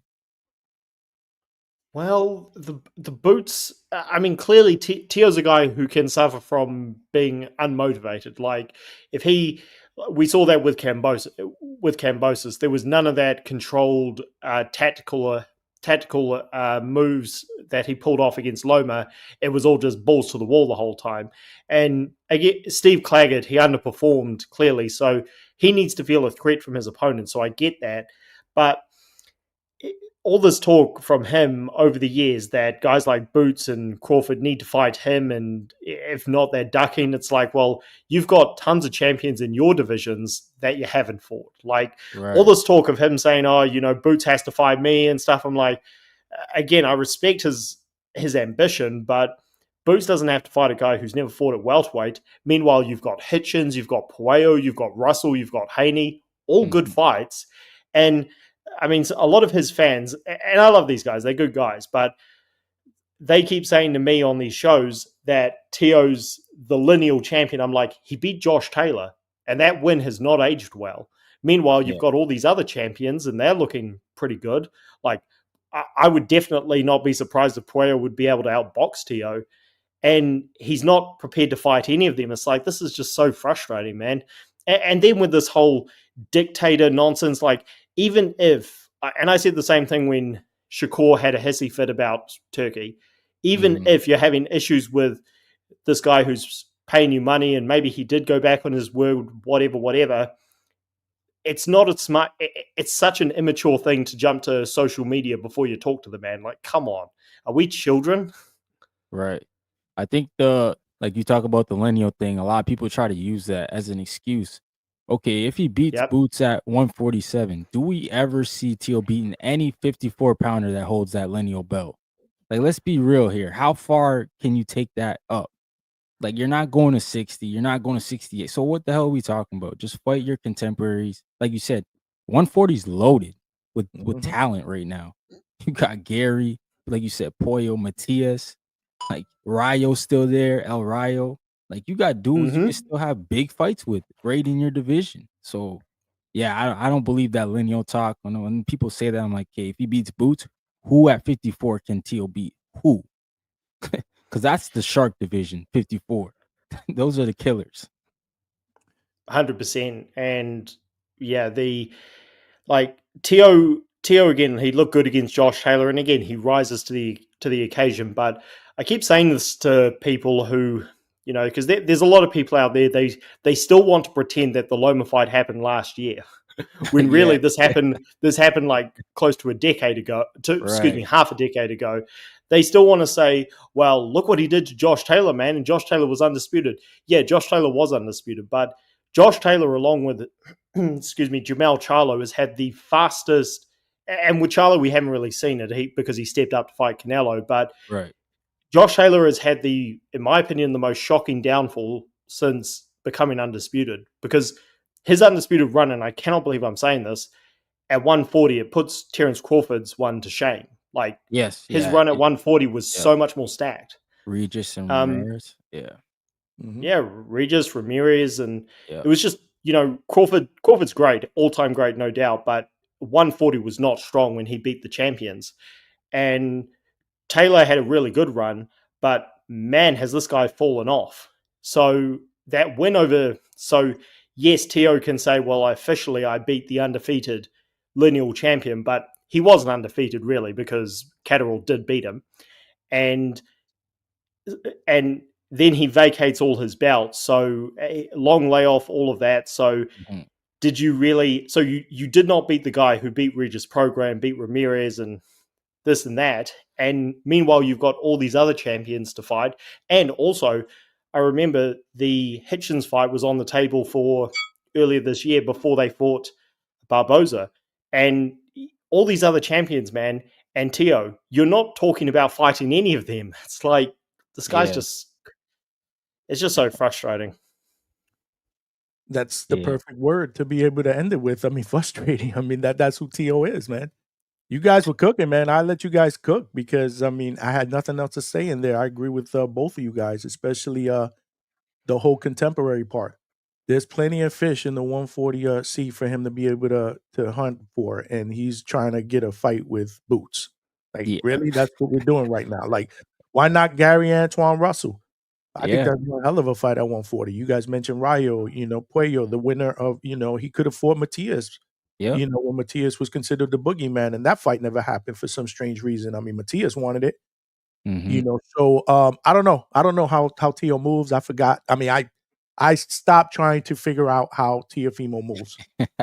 It'll hurt your head. Trying to solve a Rubik's Cube, man. And I don't know about you guys, but I never was able to solve the Rubik's Cube. I admit it. I was not that kid that could do it. So me either. My son's that kid. Okay. So I'm glad I'm not the only one. But Fight, you always cooking, man. I gotta take another call though, bro. Thank you, guys. Peace out. I appreciate you, brother. Fight Sports Talk. You are family, bro. You know the deal, man. My brother Fight is always talking. Ryan, we got Attorney Bailey in the building now. What's going on, AB? Attorney Bailey. Live, man. Hey, what's going on, man? I'm trying to keep it short. I can't hear you, though, man. It sounds like you like 10 feet away from the mic. Can you hear me now? Yeah, we got you. A little bit better. Yeah, I'm gonna try to keep it short. I don't want to bore you. Can you hear me good? Yeah, we can hear you. Yeah, man. Concerning Scrappy is a good fighter. He is good. He stays in that pocket. He's got good head movement. And Scrappy has fought good competition. He has a high ceiling. His only loss came against a competitive fighter, which I think had a slight edge. But Scrappy is an up and coming fighter, man. That's one guy to watch out for. He can fight. He really can fight. He's really good. Good guy, stays in the pocket. Good head movement. Good legs. Kind of remind me of Macho. Camacho don't have the hand speed, but he got like Macho. But he's got some good hand speed. Nice power. He has got a high ceiling. Watch out for that guy. Watch out for that guy. Going on to Boots, man. Boots is the complete fighter. He is the complete fighter. And I noticed that in the first Karen fight, Karen is a tough fighter, man. Don't sleep on Karen. That guy is good. There's a reason why he got 2 shots at Boots and no others. You got other guys that even got 1. We talking about Haney, T.O. Ryan. They didn't even have 1 shot. Karen was good enough to get 2. I always thought he would get 2, but I thought it would be later on down the line because I felt like in the first fight, he's good enough to win a championship. People sleeping on that guy. Second fight, he came straight at Boots.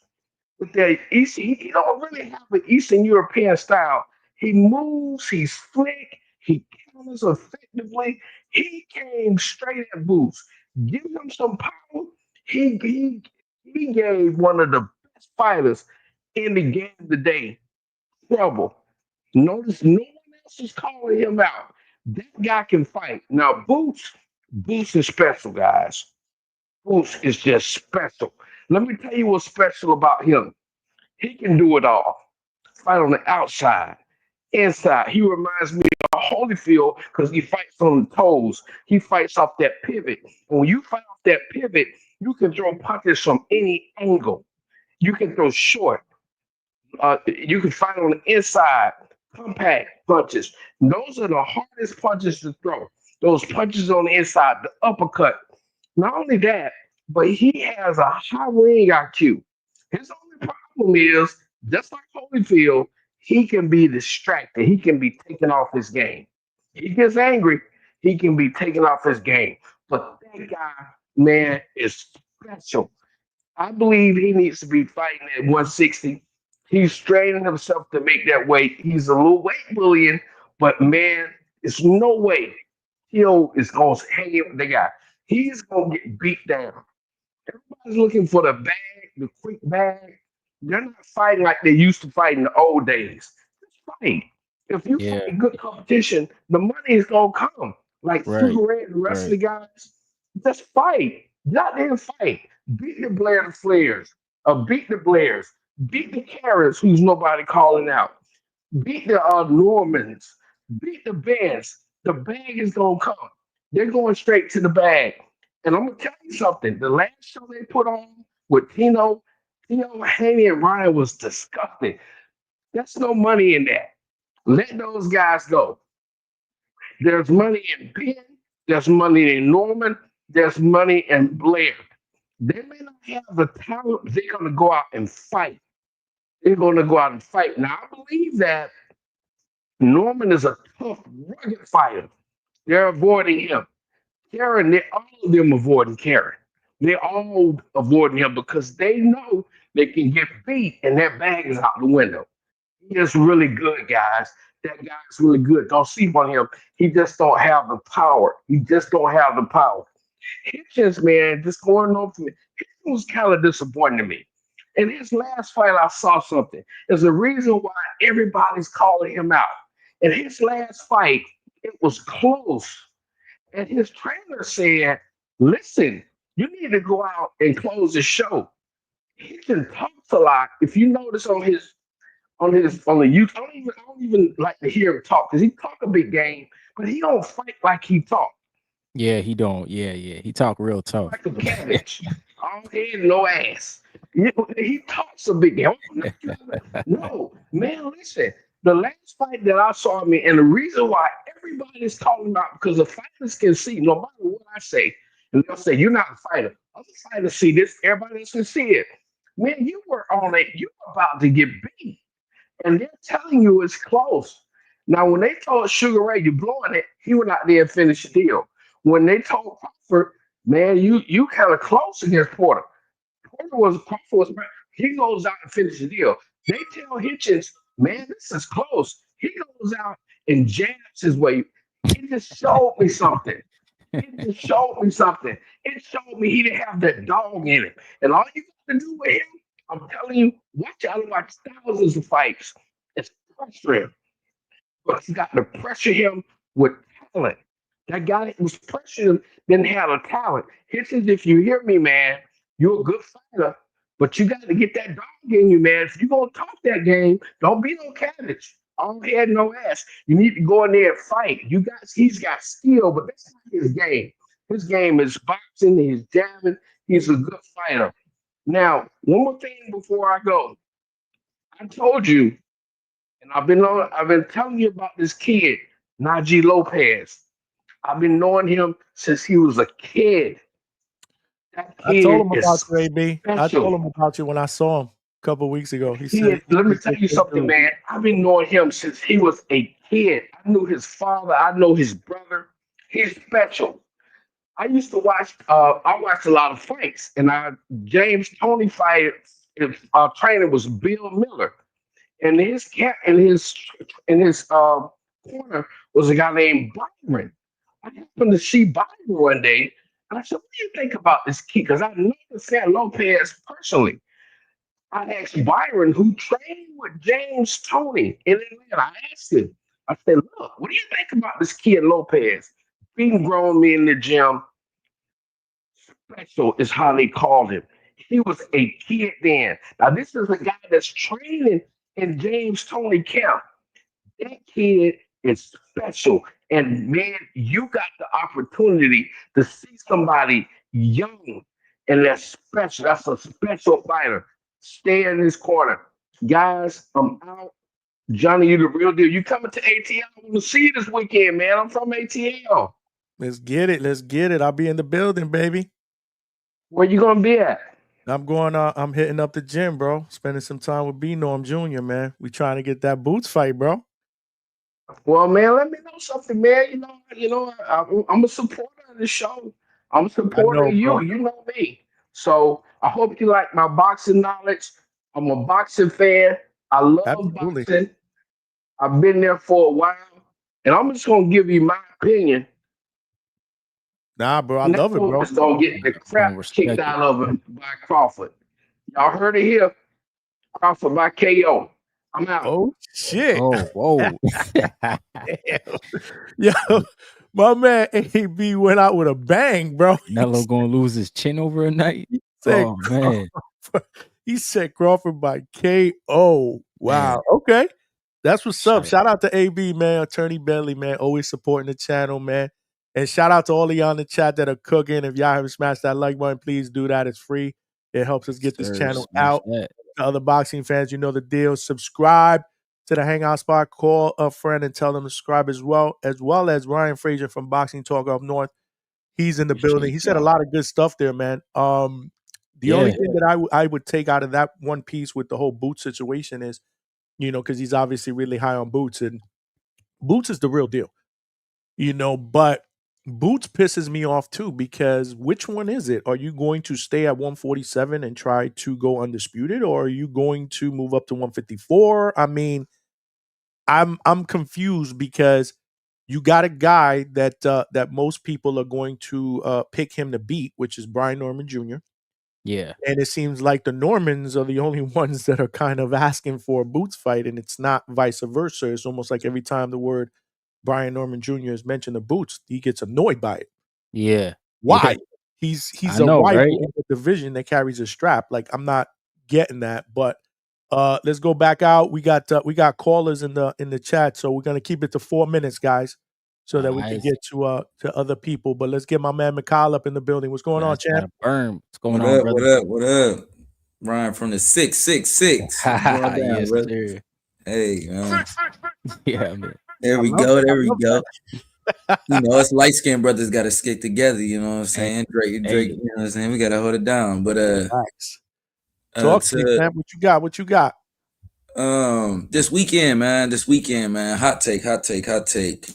Charlo. So I was sitting there trying to go through my predictions and my picks. I was making a little video and stuff, and I was like, man, who do I have in this fight? Lamana, he's not elite. He's not an elite fighter. He's got a great story. He's a great guy. And from what I hear, a grassroots promoter, he's a great promoter, you know what I'm saying? And great to work for.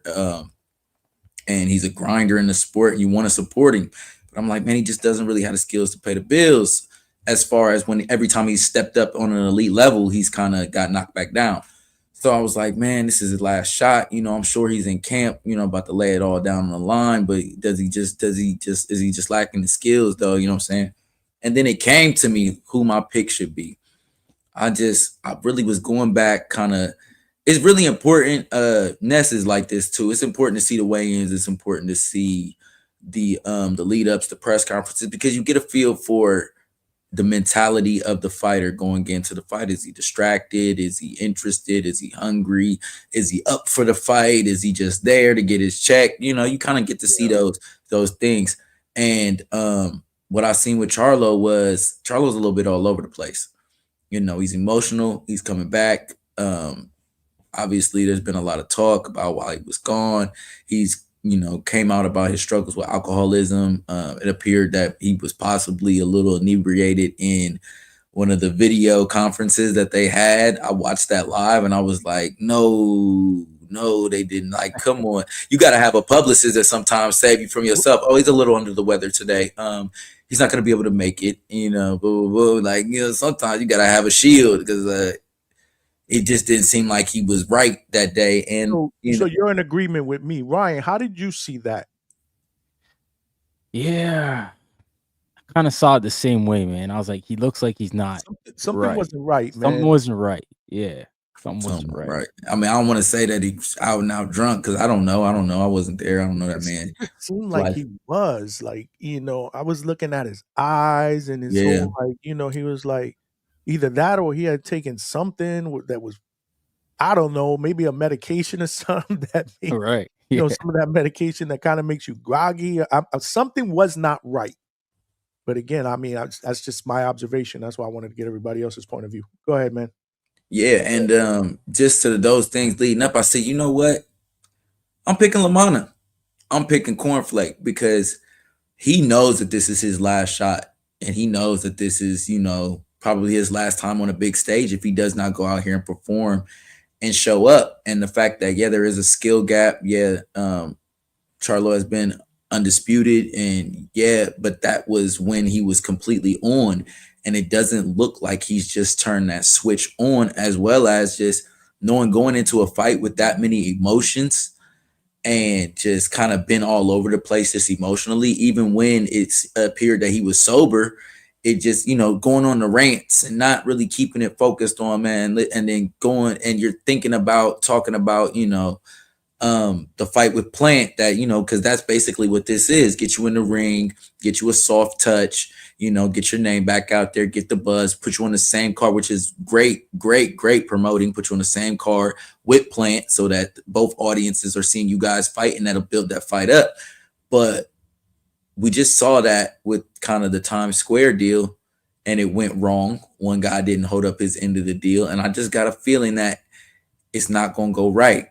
It's not going to go right. So I'm picking Lamana. In probably a close fight, just because in the beginning, I think Charlo will come out, but I just don't know, has he really gone through all of the training and stayed focused in training camp, and is he really locked in? And I just would dare to say, nah, he's probably not locked in. But the fight of this weekend, I got what's my guy, the from Golden Boy.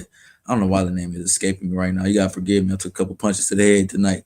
What you talking about? Darius The Friday Fogan? card? Fulgham, thank you. Against, Fulgham. back to Bully. Yeah, I think he's gonna have a performance of the weekend, man. That kid's fight is special. gonna be fireworks too, man. And he's special, and you got a guy that's gonna be willing to engage, and and they got their pride on the line, and I think he's gonna show up and show out. So I think that's gonna be the fight of the weekend. Obviously, the Plant card is a bigger card. I think Plant handles his man. Everybody's saying knockout. I don't know about knockout, but I think Plant handles his man. I think Charlo might get upset, and I think Fulgham's going to be the fight of the weekend. I think that's what we're going to be talking about Monday morning is his performance. But yeah, that's all I got, man. I appreciate y'all at the Hangout spot hanging. Yeah. You know how we do, man. We appreciate you too, champ. Keep working, bro. Yes, sir. Yes, sir. Scrappy, man. You had Scrappy on earlier? Yeah. Did you get a chance to check out the whole interview? Nah, I gotta go check it out. I saw he was in Toronto. I guess his girl's from Toronto. No, he's in Vegas. No, I mean it was a month ago. I think it was a month ago. He was up here for like a while, and then I realized, all right, so he was up by your parts. Yeah. Yo, shout out to him. Dope interview, Ryan. You got to check it out. I mean, Scrappy's a real one. Like that what you see, the whole is what you. That's who he is. Charisma, He explained that because that's one of the questions I had for him. I said I've always wanted to ask you. Like, because we always think as fight fans, like, is this the character that this person is portraying? For us fight fans. But meanwhile, behind the camera, they're two different people. That's happened. You know the deal. Yeah. Oh, yeah. But nah, he said, this is who he is, man. And if you watch the interview and you hear him, you're going to, trust me, that's exactly who he is, man. Full of life, man. Full of life. Oh, yeah. He said it. He was like, one of them dudes. I told him, I said, you one of them dudes, like, I would just love to just hang out with one night. Just hang out. Yeah, it would be dope. He's like, let's make it happen, blah, blah, blah. So, yeah, I'm going to try to see if I can hit him up in one of his training sessions, and then we'll chop that up. I'm trying to do a lot more of that. Obviously, take the Hangout spot out, to the road, do some more fight cards outside of Florida, build a brand, man. We're moving in the right direction. But, check out the interview. I think you're going to be highly entertained. Shout out to Scrappy. Yeah, for sure. But thanks for joining me today on the panel, man. If you guys want to call in, I put the link. I pinned it to the chat. So call in now. Yeah, let's talk about Scrappy on this weekend. Get your opinions For sure, man. But talk to me, man. So, we heard Macau said he's got cornflake. Mhm. A lot of uncertainties, surrounding the whole Charlo piece. He didn't say anything about Plant and Resendiz, but Yeah, he he did say said the fight Plant of the night. wins. Yeah, he did say the fight of the weekend would be Beck the Bully against Darius Fulgham, which I Yeah. would probably tend to agree with right now. But what do you think? Fight of the week? Who do you got in those fights? Yeah, I think yeah, the Golden Boy headline is gonna be the better fight because it's more 50-50, closer fight. I think Darius Fulgham, he got a chance to really, kind of make us believers. He's on that Golden Boy diet. He's supposed to look good, but now Beck the Bully, he's been in there with a few guys. He's definitely been around for a while. So if he beats him and stops him, then we're gonna look at it like, man, that's a big win. He's on his way. As far as Charlo, I think I was along the same line as him. Like I said, I think on the boxing voice, I said this morning, Charlo gonna win by edge. I think it's gonna be a close fight. And I think because he the A side guy, they're gonna, lean his way. I Mhm. think Plant gonna win by decision. He's gonna just outbox Buddy. And shout out to Carmel. He's back on the card. He's back fighting. He's in a good fight. Shoot.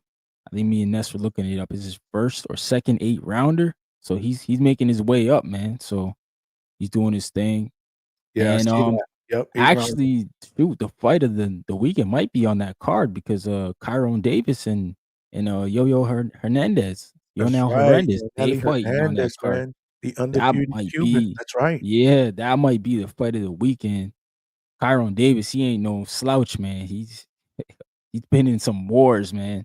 But Bro, he he just cooked, that, Elijah Garcia, bro. That yes, one shocked the hell out yep, of me, man. yeah. So he might upset another prospect here. That's crazy, man. This kid, Ioanelli, Cuban kid, 7-0 with 7 knockouts, bro. Hmm. A lot of hype. Yeah, He can punch. That's gonna be an interesting fight, man. That's a really you're right. That's a sleeper right there. I didn't even think about that one. yeah, yeah. Chiron is Kyron, battle test, a great trainer in Breadman. yeah, Breadman. Yep, great trainer who also trains Plant, right? So he'll Yep. be busy. He'll be busy that night. So yeah, man, that's a good one. That's a good who you like there? Yeah, I'm edging Kyron, man. I think Oh, you going experienced. I think Kyron's looking at it like, damn, y'all giving me another young cat. All right. Y'all trying to make me prove again. I already beat a PVC young cat.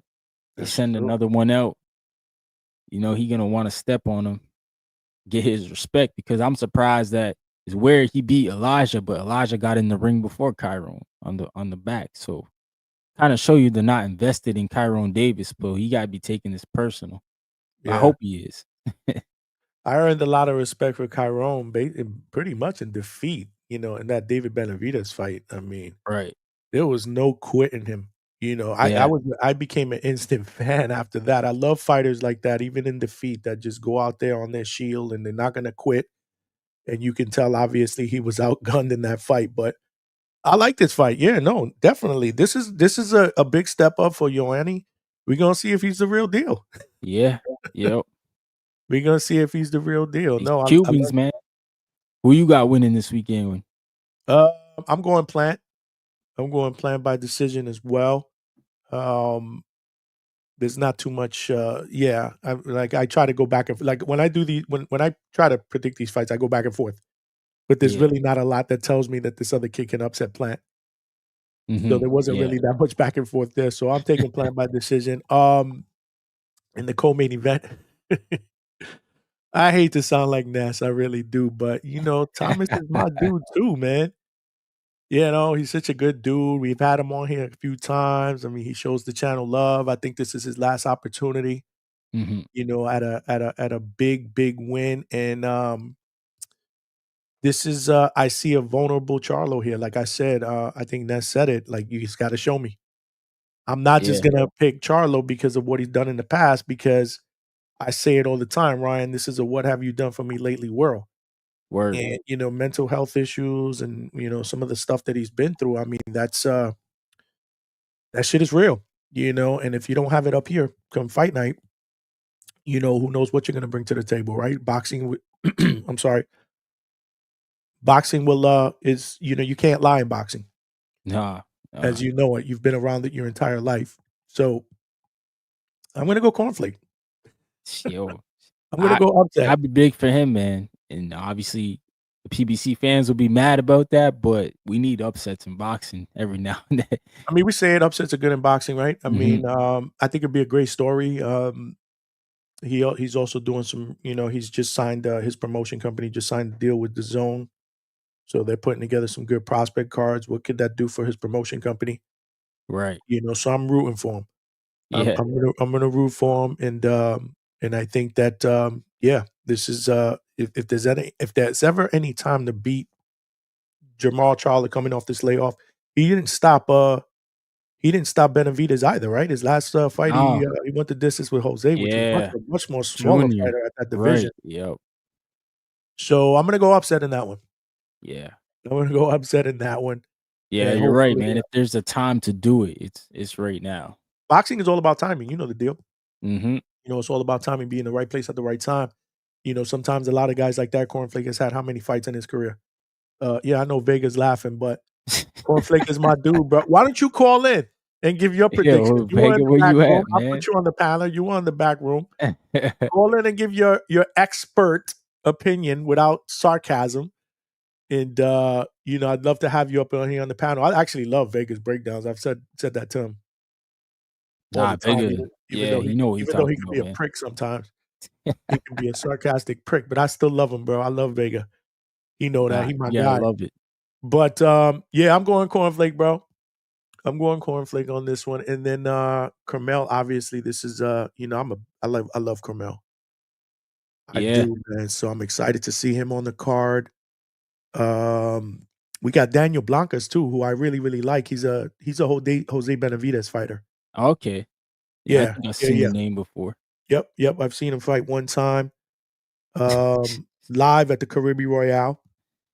Exciting young guy, really good guy. So I'm pulling for him. Jose Benavidez Sr. is pretty high on him. I see he's on the card. I don't really know a lot of other people on here. Yeah, it's a lot of fillers on there, it looks like. Yeah. And then in the main event on the Friday card, I like Fulgham, man. I just love him. I Yeah. mean, he's a reckless type of fighter. He's very, very entertaining. And I like what he brings to the table. Beck the Bully has been knocked out by lesser punchers. I Right. love Gabe Rosado. I do. Gabe Rosado's my dude. But I think Fulgham is a much more dangerous and reckless puncher than Gabe, Yeah. right? He's younger. Yeah, I agree. Yeah. Mhm. So I'm gonna go Fulgham in this one. Is that who you picking? I don't know if I didn't hear you. Yeah, I'm picking Darius Fulgham. I just want him to be in the mix, man, with all these other that 68-pound division starting to round out pretty good. With all the young talent like the Pachecos, Lester Martinez, and now he could put his name in that hat too. We Yeah. just need Canelo to either make his decision if he's gonna keep these belts and defend them properly, or just let this division move on, bro. Let these guys start fighting each other, so that we can really see some championship belts at 68. Yeah, no, absolutely. Absolutely. Vega said Blancas is from he is from Milwaukee. 2 of his family members. Okay. Daughter was 14. That's dope. That's actually dope, man. That's dope. We Oh, got yeah. Trees up in the building. What's going on, Trees? Trees, call in, man. The link Yo. is pinned to the chat for anybody that wants to call in, give their predictions. We're gonna do another call-in show probably tomorrow as well. I may have a guest tomorrow. I'm just waiting for her to get back to me. 'Cause, we've got we're trying to get some more female fighters on here as well. And she's I met her at the Pro Box facility when I was there, and I did the live interview with Terrell Herndon, the guy who's fighting Deontay Wilder. Okay. And, yeah, they trained together with the same trainer. She's out of San Antonio, Texas. Damn, I got this cough. My bad. And she made a pro debut in February in San Antonio on a Pro Box card. She won. She's fighting her second fight June 7th, Pro Box, in front of her home crowd again. A lot of potential. Amanda Sendejo. So we're trying to see if we can get her on tomorrow. But without further ado, let's bring in our guy, Alex Vega. What's going on, my brother? Can you hear me? Yes, sir. Yes. Is this the first time you've ever you've ever stepped foot on the panel of the Hangout spot? Nah, bro, don't do me Oh, like that's right. that. You were in the. That's right. You were on the Border World show. Yeah, that was my second time. I've been here before. Don't do me like that, Oh, man. dang, he doing you wrong, Vega. I know. Come on, You dog. I know gotta why wake I up. say that I gotta sarcastically? wake up in I five say, and a half hours, bro. listen, I say that to Mr. Sarcasm sarcastically because I'm like, yo, when you gonna start coming on and calling and coming on and showing some more support? And he's always tired. Look, he's half asleep right now. Dog, I'm exhausted. That's why I keep jumping off. Like, I don't know if I can gather my thoughts properly. But I had to, y'all did the call, y'all put the bat signal, I always I'm cool with you, Johnny. And of course, Mr. Frazier over there as well, man. Yes, My sir. fellow pick Oh no. league vet, you know what I mean? But Yep.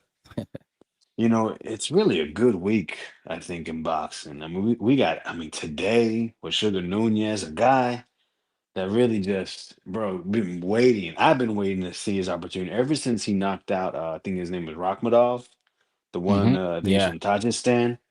When he did that, he showed me that he could, not only can he fight, but he can box at a certain level. Because I always just thought he was just this Mexican puncher that's been pushed, but he power boxed in that fight, and I was really impressed. And I didn't get to see this morning's fight because I was at work. But it looked like kind of like the same thing. I mean, listen, is he beatable? Of course, everyone is. But man, can he punch? And he's pretty relentless, man. He looks like he keeps his shape. And 130, sneaky good division, man. Yep. There's talking about him facing Ray Ford, which I think is gonna be a Yeah. classic. Yeah. Yep. Ray Ray Ford called Ford him out. is like that, bro. Like he really is. He's a dude that he can outbox you if he wanted to all night, but he just loves to fight. He just Love can't Ray. help it. You got Oshaki there. You got a champion that I don't really a guy, man. I just don't understand how Navarrete's been able to stay successful, bro. I don't want to listen to be a champion in many weight classes is such a feat. And when I look at him, I'm just like, how? Why? Man, I don't mean to disrespect the man, but it's just he breaks so many rules. But I guess that's what makes him him, and what makes him so difficult is because you look and you're like, there's no way this guy can beat me or beat this guy, and then he goes and he beats the shit out of you. He literally that's what he does. He's that dude you want on your side, and if you're in the bar, you know what I mean. He gonna Yeah. take on all comers, and he's knocking people out. Yep. Yep. Even though he had that last performance, the dude can fight. That's I'm sorry, man. Like I said, it's hard for me to gather my thoughts because I'm tired. But yeah, man, this Friday, Khalil Cole, Gallegos rematch. Listen, the first fight, I just didn't understand why Khalil Cole went at the bigger, stronger man. He couldn't push him back, I think. And I just think it was a terrible game plan. If you watch when Gallegos fought what's his name? Diego Pacheco. Pacheco fought off the back foot, ran him into shots, and as soon as he felt him weaken, then he went at him. So I'm Hmm. hoping Khalil Cole does the same thing because listen, as a American, a fan of American fighters, we don't have a lot of what you call it artillery at these higher weight classes, right? You've got David Benavidez at 175. Brendan Glayton lost again, this time for real at cruiserweight. And Yeah. heavyweight, we got Richard Torres. So not that much quality up there, bro. And hopefully Jared can come back, but who knows, right? Um, so yeah, man, Khalil Cole's a guy highly touted. He had a big knockout in the amateurs over one of the top Cuban fighters. Yeah, I want to see him box, run this guy into shots, and let's see.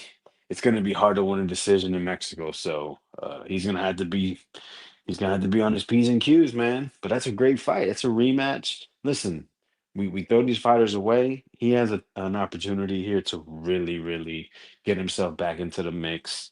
And he wins this. We don't probably they probably will not do a trilogy, and they'll just move him along, and he'll be in title contention in a couple fights. Yeah, hey Johnny, man, I'm gonna miss these fights, bro. That's what stinks, man. I'm actually going to Winter Haven this weekend, going to Legoland. So Oh, are you? yeah, Oh, yeah, sweet.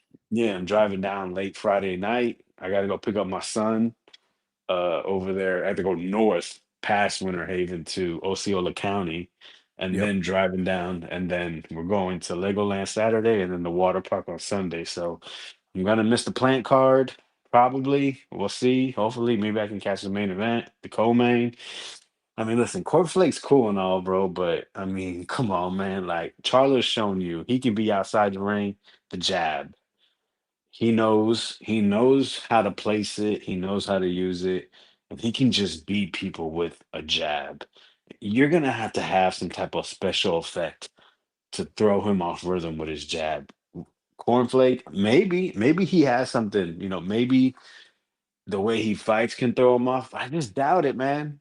Like I said, Cornflake's a cool guy, man. Real cool Mhm. guy. That doesn't mean I gotta pick him because he's a cool guy. So no, I get that, but let me ask you a question. So you're banking on the old Charlo to show up in this fight, Absolutely not. The old Charlo didn't show up Mm-mm. against Jose Benavidez. but you still Jose think Benavidez, this version of Charlo is good enough. Okay, I get it. yeah, Okay, he was not the same against Jose Benavidez, not at right. Yeah, all. he wasn't. That's what I Yeah. mean. Okay, I get what you're And he saying. still and he still clearly won. Right. And am I going to say Benavidez has more skills than Lamana, but physically isn't able to do as much as Lamana because he's got a peg leg, right? So I mean, maybe that evens out. But Lamana doesn't belong on no damn 168. He doesn't belong anywhere near there, bro. Like, be serious. He has been sparring Khalil Cole. I know that. At least they've been Mhm. working out together. Yeah. So I mean, he's been used to working with a bigger, stronger body. But yeah, I expect Charlo to win. He might not knock him out for sure. He might not, but he should. And that doesn't mean Thomas Lamana's got to go and never be on TV again. I mean, you just go back down to 160 and fight, make your money, and who knows, maybe get another opportunity. I said it before on TBV. Lamana's the guy that's going to come do his job. He's not going to mess around. He's not going to miss weight. He's not going to jeopardize the show. He's going to come and do what you ask him to do. Show up and fight. If he gets knocked out, he gets knocked out. If he wins, then you get to bring him back again and know what you got, a true professional. So that's why we gotta guys like Thomas Lamana, they need to be bigged up in the sport because they help make shows run smoothly. And he does his own shows. But I'm telling you, Resendez doesn't deserve this opportunity to fight against Plant for an interim belt. Interim belt exists because it is undisputed, because they refuse to strip Canelo. Is a very good fighter, but Resendez, bro, like we seen him get stopped at 160, but he also beat a former unified champion at 160, right? Who was the champion at 54. So what does that mean? It doesn't mean anything right now at 68, right? Because that's what people are gonna say. Well, Resendez, that's what he did. That was years ago. I heard someone say like, "Oh, they act like Teofimo beat Lomachenko last week." Someone said something like that along those lines, Yeah, right? yeah. But Rosales isn't going to come to Yeah. fight. He's a Mexican warrior. They love to say that. He's going to bring it. And the thing with Plant, bro, it's always what happens when it gets to the later part of the fight, when his endurance starts to drop, right? What happens? He becomes more hittable, still highly skilled. He's extremely skilled. I love the way Plant, wow, man, just the way he's able to, work in that guard, jab. He's able to do different jabs, up jabs, you know what I mean? Switch the rhythm on it. And he can literally beat you with a jab, right? And then throw some right hands and work things through. And the man's got power. How do we know? We seen him knock out a former world champion, Anthony Durrell. Power plant, they called him. So Hmm. I don't know if he stops Resendez. I don't know how Resendez is going to be much better at 68, but I expect Plant to put on a performance. There's another fight, isn't there? Is there another card? There's a bunch of another card. Oh, on that undercard. So listen, there's a guy Oh, named there's a bunch of fights on Isaac that undercard. Lucero. Isaac Lucero. He's Mexican. Signed by Samson recently. Mhm. I don't. Supposed to I'm looking at box rec and I don't see that in here. Bro, he's like 15-0, 12, 13 Yeah. knockouts. Yeah, I He's from see like a it. small little town in You see it? Mexico. Yeah, He's he doesn't supposed to have be an opponent fighting. though. Are you Yeah, it looking at was. box? What are you looking at? Yeah, I'm on Boxer. Yeah. Oh, what the hell I'm saying? Do I have to maybe Yeah, it's under refresh? Yunel Hernandez and Kyron Davis. See on mine under that one I got Carmel Moten. Oh shoot. I might have to refresh. Yeah. Yeah, because I But pulled this yeah, up early this morning, so maybe I got to this guy refresh. is signed to Samson. Samson always finds he finds those hidden talents. I don't know if this guy's good or not. I've been seeing his name for years. He's been fighting in Mexico, and I think he's fought a couple times in the United States. But he was supposed to fight another undefeated fighter, a guy I like see named him now. Omar Valenzuela. I don't, Had to but refresh. like you said, I saw it on BoxRec and it says TBA, which is nasty, man. But yeah, I think the best fight for sure is Yo-Yo versus Chiron, and I'm with you for Ryan. Mhm. I got Chiron, bro. I got Chiron. I think Chiron understands who he is, what he needs to do, and I think it's going to be the same thing if he follows a similar game plan to how he fought Elijah. Movement, angles. Yo-Yo is very for a Cuban doesn't use his legs that well. Not twitchy, athletic in his legs. Kind of a plodding guy that wants to sit there and throw hard shots, big, strong. I mean, to stand in front of him is a death sentence. I mean, he's like a 68, 75 on his upper body. That's what he looked like to me. Mm. And he's been working with David Morrell. He's Yeah. basically part of the Canelo camp consistently for I think the last year or two. But yeah, Kyron Davis, do not stand in front of him. Do not stand in front of him. Do not stand in front of this guy. And I think he should get the victory. Will the judges give it to him? Who knows? But I think if he does what Did he get cut off? I think so. Vega, your Nelly must have heard you talking shit. He sent you. He sent a hex to your phone. Vega, if you can hear me, bro, jump back on. Yo, I wanted to ask him this question, man. Badger one. Did you see? Did you see the Border War show today? I heard it was funny. I kicked in right when Big Bay was talking about that. He's Yeah, like, me "Yo, I too. need 2K," and I was like, I 2K? mean, I get if you ask, like, can you help me get 2K? Like, Like, can what's up with these we get dudes? Like, 1,000 and then I'll make you know what I'm saying? But I'm yeah, saying, I but mean, like to me, like the balls yeah, on that's what people, I like was this is an saying. amateur tournament. Like it's either you want to fight in it or you don't. I mean, how many times? And I think I saw your comment in the chat. How many times have I interviewed fighters and they say, we turn pro because being an amateur is expensive. Yeah, You got yeah, to pay man. for travel. You know the deal. Again, Oh you've been yeah, around the man. sport of boxing your entire life. It's expensive. But my thing is like, I'll fight, but you gotta, I need 2K from the community. I'm like, Yeah. Unless you're on like a national team, you're not gonna get the money, man. Like but you got to go fight. but Ryan, like do you agree with me? Like it's almost like it was like a like can you help? It was almost like, It's a well, demand. just Yeah. the community could give me 2K and I'll fight. I'm like, what kind of shit is that? Yeah, I guess like Ness said, like it's like that CYP thing, like it's kind of the same thing, yo. Because I mean, I Oh don't know man. any amateur that's be getting paid. Trust me. Dudes want to get paid and want to get this shit like, room, board, and everything paid by the community. Like that. Yeah, Wow. it's nothing to say to Ness, hey, yo, I can't do it this time. I'll do it next time. Like he said, there's a whole bunch of dudes that said that. And that's just what it is, man. It's life. That's crazy to me, man. Vegas said, I'm so tired I didn't plug my charger into the wall, so his phone died. Damn, I wanted to ask him like how he felt about this whole Big Bay thing because he's looking forward to this fight. Like, what happens now? Like, that's got to be a tough. Yeah. I know he's been putting in some work. Like, what happens? Like now he's on standby. Yeah, I hope that basically Ness gets another opponent, man. Get somebody reliable at least. Because if he went ahead and booked everything already, like got himself already situated, then it's kind of I like damn. I want to say he did. Yeah, because That's I why I feel like wanted you to try to ask get him. ahead.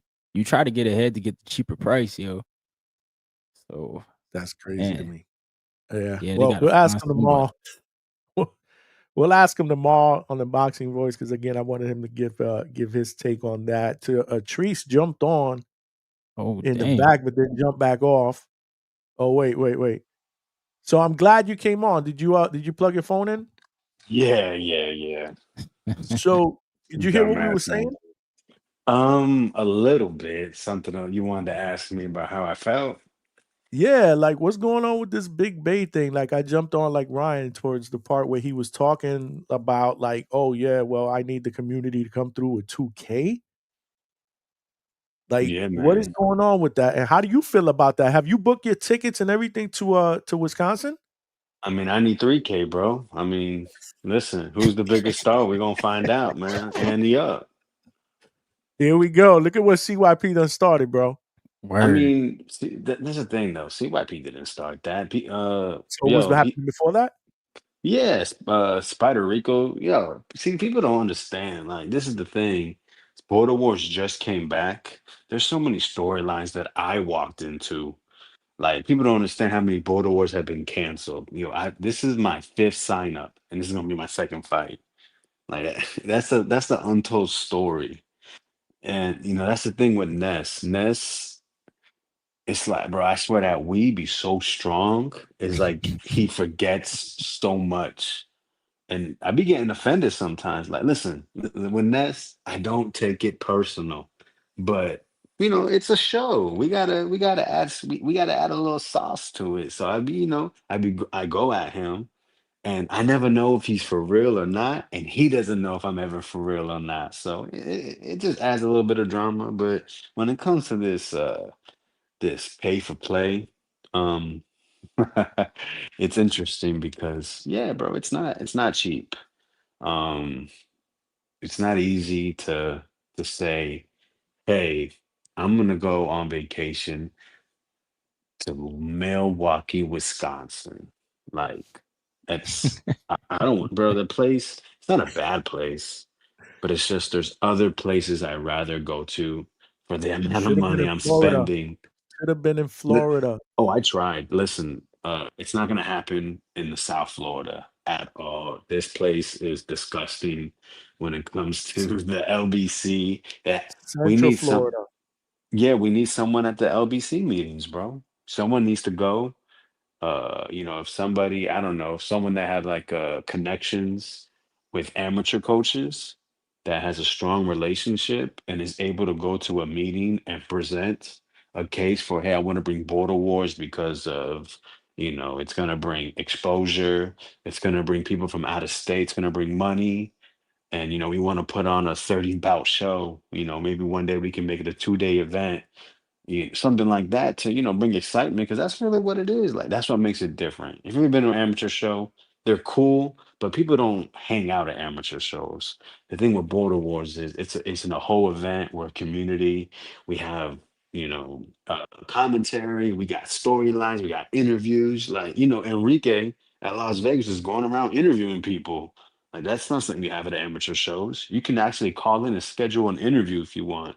The thing is, these guys aren't conditioned for that, so they don't give a fuck. You know what I mean? So that's the thing, is we don't really have we just became consistent again. So people don't really understand what it is, right? I mean, there's probably a couple of viewers here like, what the hell are these guys talking about? Is this guy an actual fighter? Hell no, I'm a regular 9 to 5 Joe, man. I just like to box. I'm 35 years old, fucking out here being stupid, spending thousands of dollars to go to the boxing gym and traveling to Milwaukee to beat up some dude that's begging for money. But It's nasty work, bro. And hey, it's not hey, even, man. yo, Vega, it's not even like I was telling Ryan, it's not even like, yo, I would love to fight, I could use a little bit of help. Like usually Ness will come out and be like, yo, anybody want to help so and so? This dude is almost like, yo, it's like $2,000. At least the way I walked in towards the tail end of it. Tell me if I'm wrong. It's almost like, well, y'all want me to fight, then the community got to come up with 2K and then I'll fight. Like, to me, that was kind of like, really? Am I right or am I wrong?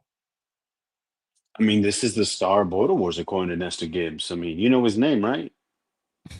Big Bay, right? Or you Big. talking about Nestor? Oh, I mean, the star. Nestor Who's the Gibbs? star? What's the star's Nestor name? Gibbs? Wait, who is the star? Because according to Ness, this guy's a star. You don't even know. You don't know his full name. You don't know his full nickname. You don't know how tall he is. You don't know where he's from, but he's a star. Oh, So that's 2000. definitely his guy. I mean, he's chucked you under the bus for this guy. I know that. Hey man, this guy's a superstar. He's the Bud Crawford of Border Wars. He's amazing. There's Crawford. nothing better than The him. Nets paying for him. Hey, that's what I said. I said, yo, instead of saying 2000, you should be like 1500 because you dropped 500 on it. Mm. I mean, I don't know. Maybe, I wasn't really keen on doing an interview, but with this drama, bro, we might need to set up an interview. That's what it is. I Like, was looking to listen, get both of you guys on, but I don't know if that's gonna happen now. I mean, I don't, that fucking guy, who knows? He says he's traveling all the time. I don't know. He's very Puerto Rico like, to be honest. He's very Esteban like, if you know Esteban, if you've heard his calls.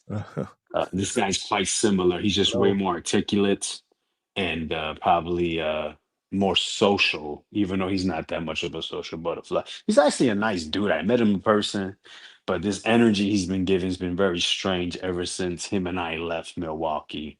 And Nestor Gibbs is the reason. Absolutely. Said Ness put the battery in his back, yo. It's Got him not just that. charged up. Ness has created him to be my rival when I don't know why. I mean, you need rivals, right? So sometimes you don't pick your rival, and Nestor Gibbs created a rival between Big Bay and I, where we're two polar opposites. Big Bay's very quiet, reserved. New Yorker. I'm a Southerner who's fucking loud, loud, and I have a lot of energy, except for tonight, obviously. And I'm gonna speak my mind. I'm gonna talk shit. This guy, he's not really much of a shit talker, but he does have that inner city New York vibe to him. But yeah, man, it was all daps and hugs in person. As soon as I left, he tells me suck his dick, which is not the kind of energy I'm on, but he's like I say, he's a peculiar guy, so maybe that's the kind of things he's into. To each their own. But yeah, we gotta set up an interview one of these days. I'm Good. actually off next week, so maybe we can figure it out of there and we can talk more on it, man. Listen, I can obviously, bro, I can ramble on about anything, man. I always got a lot to say, so don't let me keep y'all here. No doubt, bro. We'll set that up, bro. I appreciate you, my brother. For sure. All right, Vega up in the building. I just wanted to get his take on that because that to me, Yeah. I wasn't feeling that vibe, Brian. Nah. I just wasn't, man. I just wasn't. But we got Coach, my man, Coach Marcus Walker in the building with the $20 support.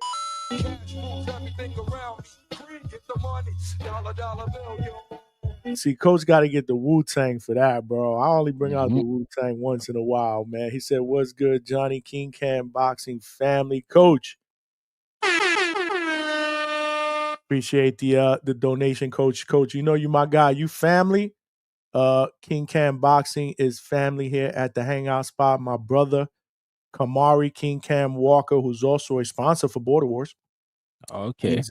He's one of the sponsors, a professional fighter, 5-0 with 5 wins via night. Super lightweight prospect, 140-pound prospect. Big things. Just signed a deal with Black Prime. Nice. BKL Prime. So he's doing big things, man. My brother, who I'm gonna be seeing soon, man. We're gonna hook up in the gym. He's down in South Florida. I had him live on the channel with his dad one night. A phenomenal interview. Great people. Again, their family. Coach, hopefully I can see you on Sunday because I'm gonna be around your part in ATL. But I appreciate you, Coach. Hope you're feeling better. I know Coach was a little under the weather, so I hope you're feeling better. I've been checking up on you, and you sound like all is well. But I got nothing but love for you, man. Nothing but love. Hopefully, I'll see you Sunday. I'm gonna hit you up Saturday. Yeah, Vega decided to come around my parts during the wrong weekend because Okay. yeah, I'm gonna be heading out. I'm gonna drive down there probably Saturday evening, and plan on being over there Sunday if all turns out the way I hope it does. And I'm gonna do something live, more than likely from the gym.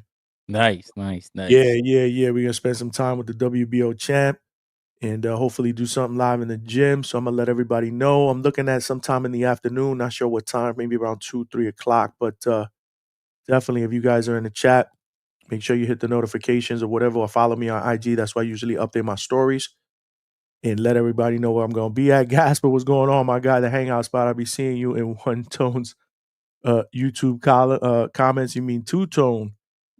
Two Tone. Yep.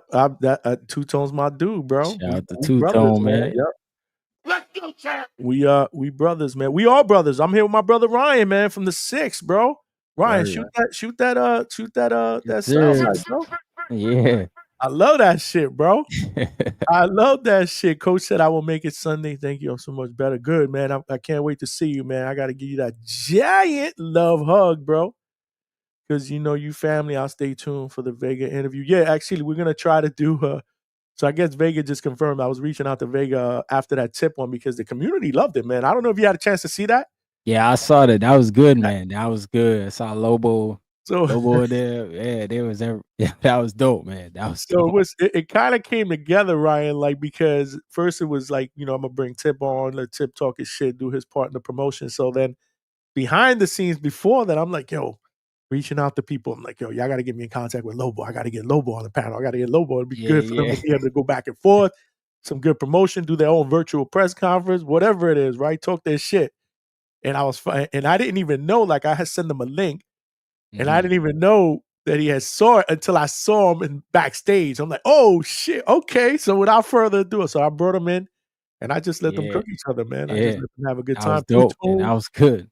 Two Tone jumped in and Two Tone did Two Tone. Yep. Promotion, because Matrix promotion. It was a good time.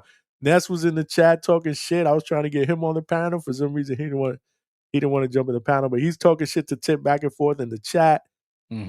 People in the chat were telling me to snipe him. I sent him to the Phantom Zone. I said I can't do that. I'm a co-host, bro. Fuck around, I get sniped on the panel one day. Nah, it was good. It was good. I enjoyed it. I thought it was a good time. So I figured, maybe we got to do some more of these things. I mean, promoting this Border Wars thing is never a bad idea. TBV is family. You know the deal. Yep. So we'll do more of these. We're looking at getting Vince Colbert and O Wizard to do one because they're fighting each other that whole rematch. So we're gonna set them up. If we could get Vega and his opponent, I guess. I don't know. Yeah. Hopefully he come through. We'll do a little bit of that. I don't know if I told you this, but shout out to your dad, bro. That interview he did with Ness was phenomenal, dude. Yeah, he's actually man. They're gonna be at Pro Box tomorrow. I think they were in Miami today with Luis Ortiz sparring. And they going up to Pro Box tomorrow morning, 10:30 or something like that. Yeah, they down there making the trips around. Yeah. I think my brother's down there too. I'm not sure who he's sparring with, but he's down there working too. But yeah, they working down there. That's dope, bro. That is dope, man.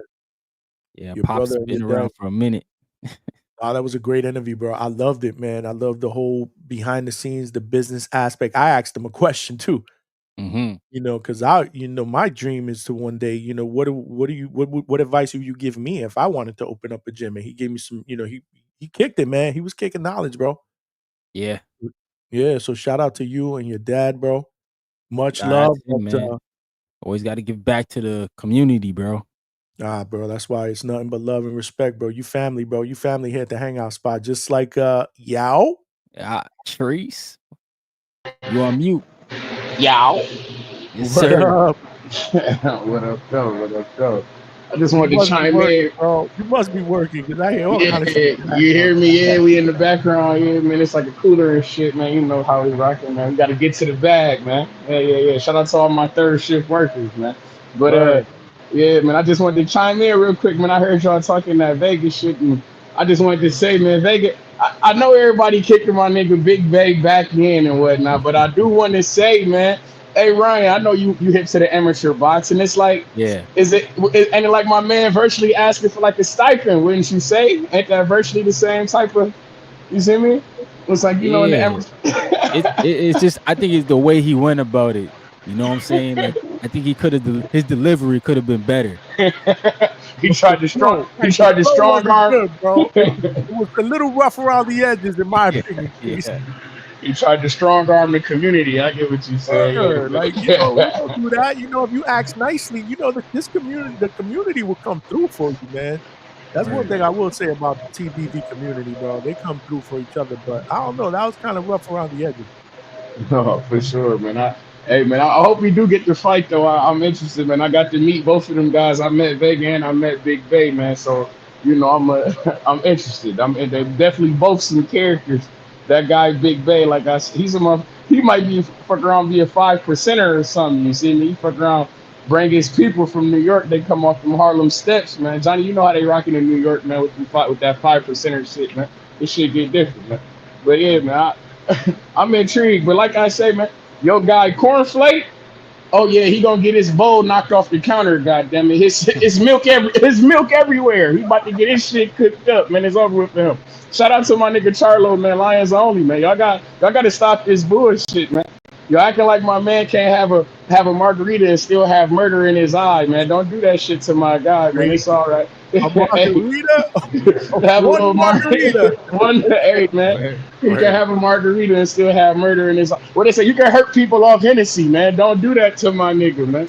He got it. I'm fucking with Charlo, man. Like I say, his milk everywhere. His bowl is getting knocked off the counter. Milk will be everywhere. His shit getting splattered. But Caleb Plant though, hey man, I ain't gonna hold you up. His last fight, I thought he looked a little worse for wear. He stopped that motherfucker McCumbee, but shit though, he got put on his pockets. He found a way through though. This guy Resendiz, he coming with that Mexican style, swinging and banging. I'm into that type of shit, big violence. He gonna bring the fight to Caleb Plant. But I expect Caleb Plant, put him on the back of a U-Haul, box him up, move around. You know how that shit go. But hey man, this Charlo and Caleb Plant fight, I feel like PBC they following in Turkey Al Sheik footsteps with the bullshit. Just give me what I asked for, people. Y'all doing that shit. I don't like it. See, this is the type of shit where the fight might fall apart, man. I hope that my guy Caleb Plant put him on the back of a U-Haul, and I hope that my guy Charlo knock his bowl off the counter, milk everywhere. But shit, who knows, man? This shit, I just don't know, man. Like I say, it's giving me Turkey vibes. I'm a little skeptical, Shit like this, I don't know, man. I don't like it. What they say. When we make plans, God laughs in our face type shit. So you know how that go, man. Yeah, man. But shout out to the Hangout spot, man. Let me get back to this work and get back to this bag, man. You know how we rocking, man. Y'all be cool. I appreciate the time, man. Thank you. Is there a treat? Man, we appreciate you, brother. bro. You family, bro. Shout out to the boxing voice, bro. Shout out to the boxing voice, bro. Yeah. It's gonna be an interesting week, man. Weekend. It's gonna be an interesting weekend. I'm gonna have to see. So my plan is to drive up to ATL while the fight is going on. Oh, okay. So I'm gonna have, my phone and I got the app because they're streaming that on Amazon Prime, right? Yeah, free on Prime. And it's not pay. I was about to say it's not pay-per-view, right? Nah, I don't think. No, it's not pay-per-view. Okay. So I'm gonna have it on my phone. I got the little holder, and I'm just gonna listen and drive and just check it out on the way over there. Help me pass the time too, because it's like over a 6-hour drive anyway. So I'll leave around the time. I'll leave around the time that the prelims start, and hopefully I'll get there right around the time that the card finishes. Hopefully, because these cards are usually like 5 or 6 hours long if they start at 5 o'clock Eastern or whatever it is. So it's gonna be dope, man. It's gonna be dope. But yeah, man. You doing any lives anytime soon, man? I'm back actually tomorrow night, 7:30. I got CEO and founder of Rival Boxing Gear, Russ Amber. We gonna do a show. Man, I've been trying to get this guy forever, bro. That's a good interview. I love doing the deal. I interview anybody, not just fighters and trainers. I want to interview managers. I got Adrian Clark on. I interview Cutman.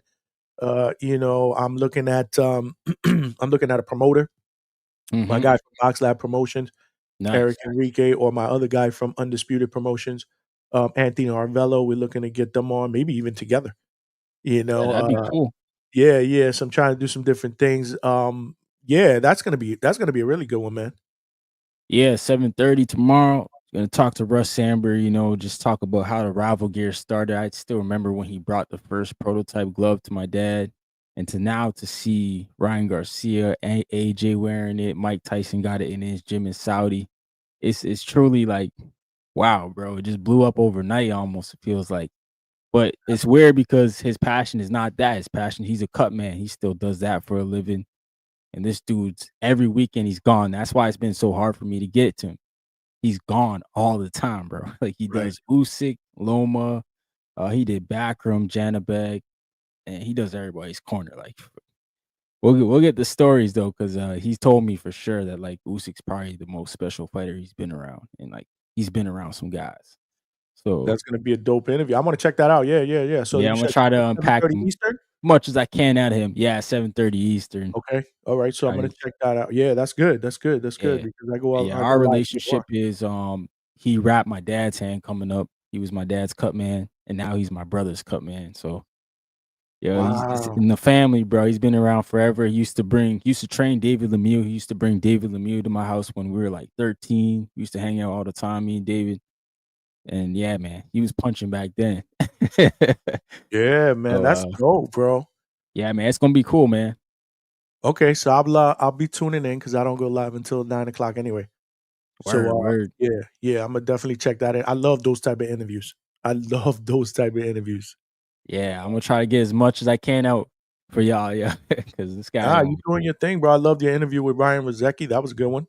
yeah, man. Shout out to him, man. Missed opportunity, but sounds like, he'll be back. He's kind of positioned pretty good, so I hope he gets a good fight when he gets back. Yeah, man, he's exciting, bro. I saw Sarah Bailey gave you a shout out too, and Oh, really? during her Oh, interview, shout yeah, out she to I him. think Ness had mentioned your dad and your brother and you or something like that at the ending part of that interview. Yo, It shout was out to good. Sarah Bailey, man. She Yeah, got a man. good story too, man. Yeah, that was a nice interview, bro. Ness is killing it, bro. Ness is killing it. Yeah, I said that to him. I was like, man, it was pretty Canadian in here the past couple of days. You had Tam, you had Sarah. Just like this week, it's crazy. Yeah. Coincidentally, I didn't do this on purpose. I had fighters from the smaller weight classes this week. Oh, I shoot. had Yeah, you had Antonio Vargas, yeah, the Vargas. Yeah, I saw the that one too. bantamweight, newly elevated bantamweight. I had Scrappy, No Scrappy. junior Yeah. bantam. Nah, that's Tomorrow, good, if I'm man. able to get on Amanda Sendejo, she fights at flyweight for Mhm. the women. So we gotta show love. We gotta show love to the smaller weight classes. Yeah, man. Yeah. Nah, I they mean, they they fun to watch, man. yeah, absolutely, man. And one of my boys, the Boxing Maniac, shout out to you, Boxing Maniac. He says if you don't watch or pay attention to the lower weight classes, you're just a hardcore casual. Nah, he's right, man. Because I mean, they're technically like the most technical boxers. Like the way they fight is really good. Good boxing, man. I love them. Yeah, no, I can't get enough of the lower weight classes. But again, I just thought about that. I said, coincidentally, I set up a whole week of lower weight class fighters. Nah, Good that's stuff. good, man. Good Don't put stuff. We got people a lot on. of we got a lot of good things on the horizon too, man. We doing it up, man. We doing it up here at the Hangout spot. Ryan's doing it up in Boxing Talk up north. Make sure you guys Sure. subscribe to both channels. Hit that like button. Check out Ryan's show tomorrow at 7:30. And then tomorrow we'll be back at it 9 p.m. Eastern Standard Time. If we can't secure a guest, that's okay. That's okay because I'm never rocking out alone. I'm here with you guys, with my Yep, family, with the Hangout Spot family. Ryan, again, you're always welcome. for sure, man. Anytime you want to come back on, just shoot me a text. We'll get you back on. I think tomorrow we'll if we don't get a guest, regardless if we do or we don't, we're just gonna take calls, man. Let's just let the people talk, man. Yep. Let the people talk. And we don't even need a topic, man. We could talk about this weekend's fights. We could talk about T.O. and his nasty work. We could talk about Boots. We could talk about whatever y'all want to talk about, man. That's open forum, open conversation here. We family here at the Hangout Spot. This has been a great, great show. If you guys are tuning in late, make sure you check out the recording. Check out my interview with Scrappy Ramirez. Trust me, it won't disappoint, man. Great dude, real dude. And, he just inspires to be great. So, the future's bright. There's a lot of big fights for him out there. He made it clear that he wants to fight with Bam Rodriguez. Okay. He wants bad. You know what, Let's Ryan? go. Ryan, I'm not even going to spoil it. I want you to check that out. Yeah, I'm gonna go check it out. Yeah. Yeah, I'm gonna check it out, man. We got True Power Media. Appreciate you, brother. What got you into boxing, Johnny? My dad, and my uncle, they were huge boxing fans, man. So when I was 4 or 5 years old, I can remember, all my uncles and my dad hanging out, drinking beer, watching the fights, and these dudes were hardcores. I think I said on the Boxing Voice the other day when I was there, with all the shenanigans that's going on with these, Jake Paul, Mike, all these, Yeah. Pacquiao coming out of retirement and getting a shot at the title. I'm like, my uncle and my dad got to be either laughing or rolling around in their graves. Like, what is going on with boxing, bro? Right. Because they were purists, man. My dad always wanted me to be a boxer or a baseball player or whatever it was. Obviously, I didn't choose that, but boxing has always been my true. I love boxing. I wish I could do it all over again because I become a fighter, but I'm too old right now. But yeah, man. So that's what got me into boxing, and what got me into this was I needed a hobby. And I started doing it, and I just it's starting to take off. Now I love it. Now this is a second job. But I appreciate you rocking out Yeah, with man. us, True Power Media. Ryan was born into the sport. Yeah, Uh, I ain't got no choice, y'all. he had no choice. See, I had a choice, but in a way I didn't either because my father was very like, no, you got to sit down here. You got to watch boxing with us, because you got to be boxing one day. So I You're didn't really right. have that much of a choice either. But shout out to everybody in the chat, to my moderators that keep the chat clean. Appreciate you, Polo Buck, Vega, Toledo Trees, Tavon Burns, Alberto. We appreciate you, brother. My man Mikhail was rocking out. We had a bunch of people, man. Chevy Red, my sister Chevy Red, man, threw a couple of questions in the super chat. I appreciate the love and support there as well. Wreak Havoc was in the building. My sister Superwoman, OTM Bless. GMT Sports, AB, Attorney Bailey. I mean, we had it all, Ryan. We had it all, man. Shout out But to great show. everybody. Be back at it tomorrow. Same bad time, same bad channel. Ryan, I will see you if you're on the panel tomorrow. I'll see you tomorrow on the Boxing Voice. Yeah, If man, not, I'll be on there, bro. I will tune in to your show at 7:30, and hopefully you come aboard, bro, tomorrow. Yes, sir. All right, y'all. So as Appreciate the always, hangout. appreciate the love and support. This is your boy Johnny signing out from the Hangout Spot Live, and I'll talk to everybody tomorrow, man. Good night, Ryan. Peace. Peace.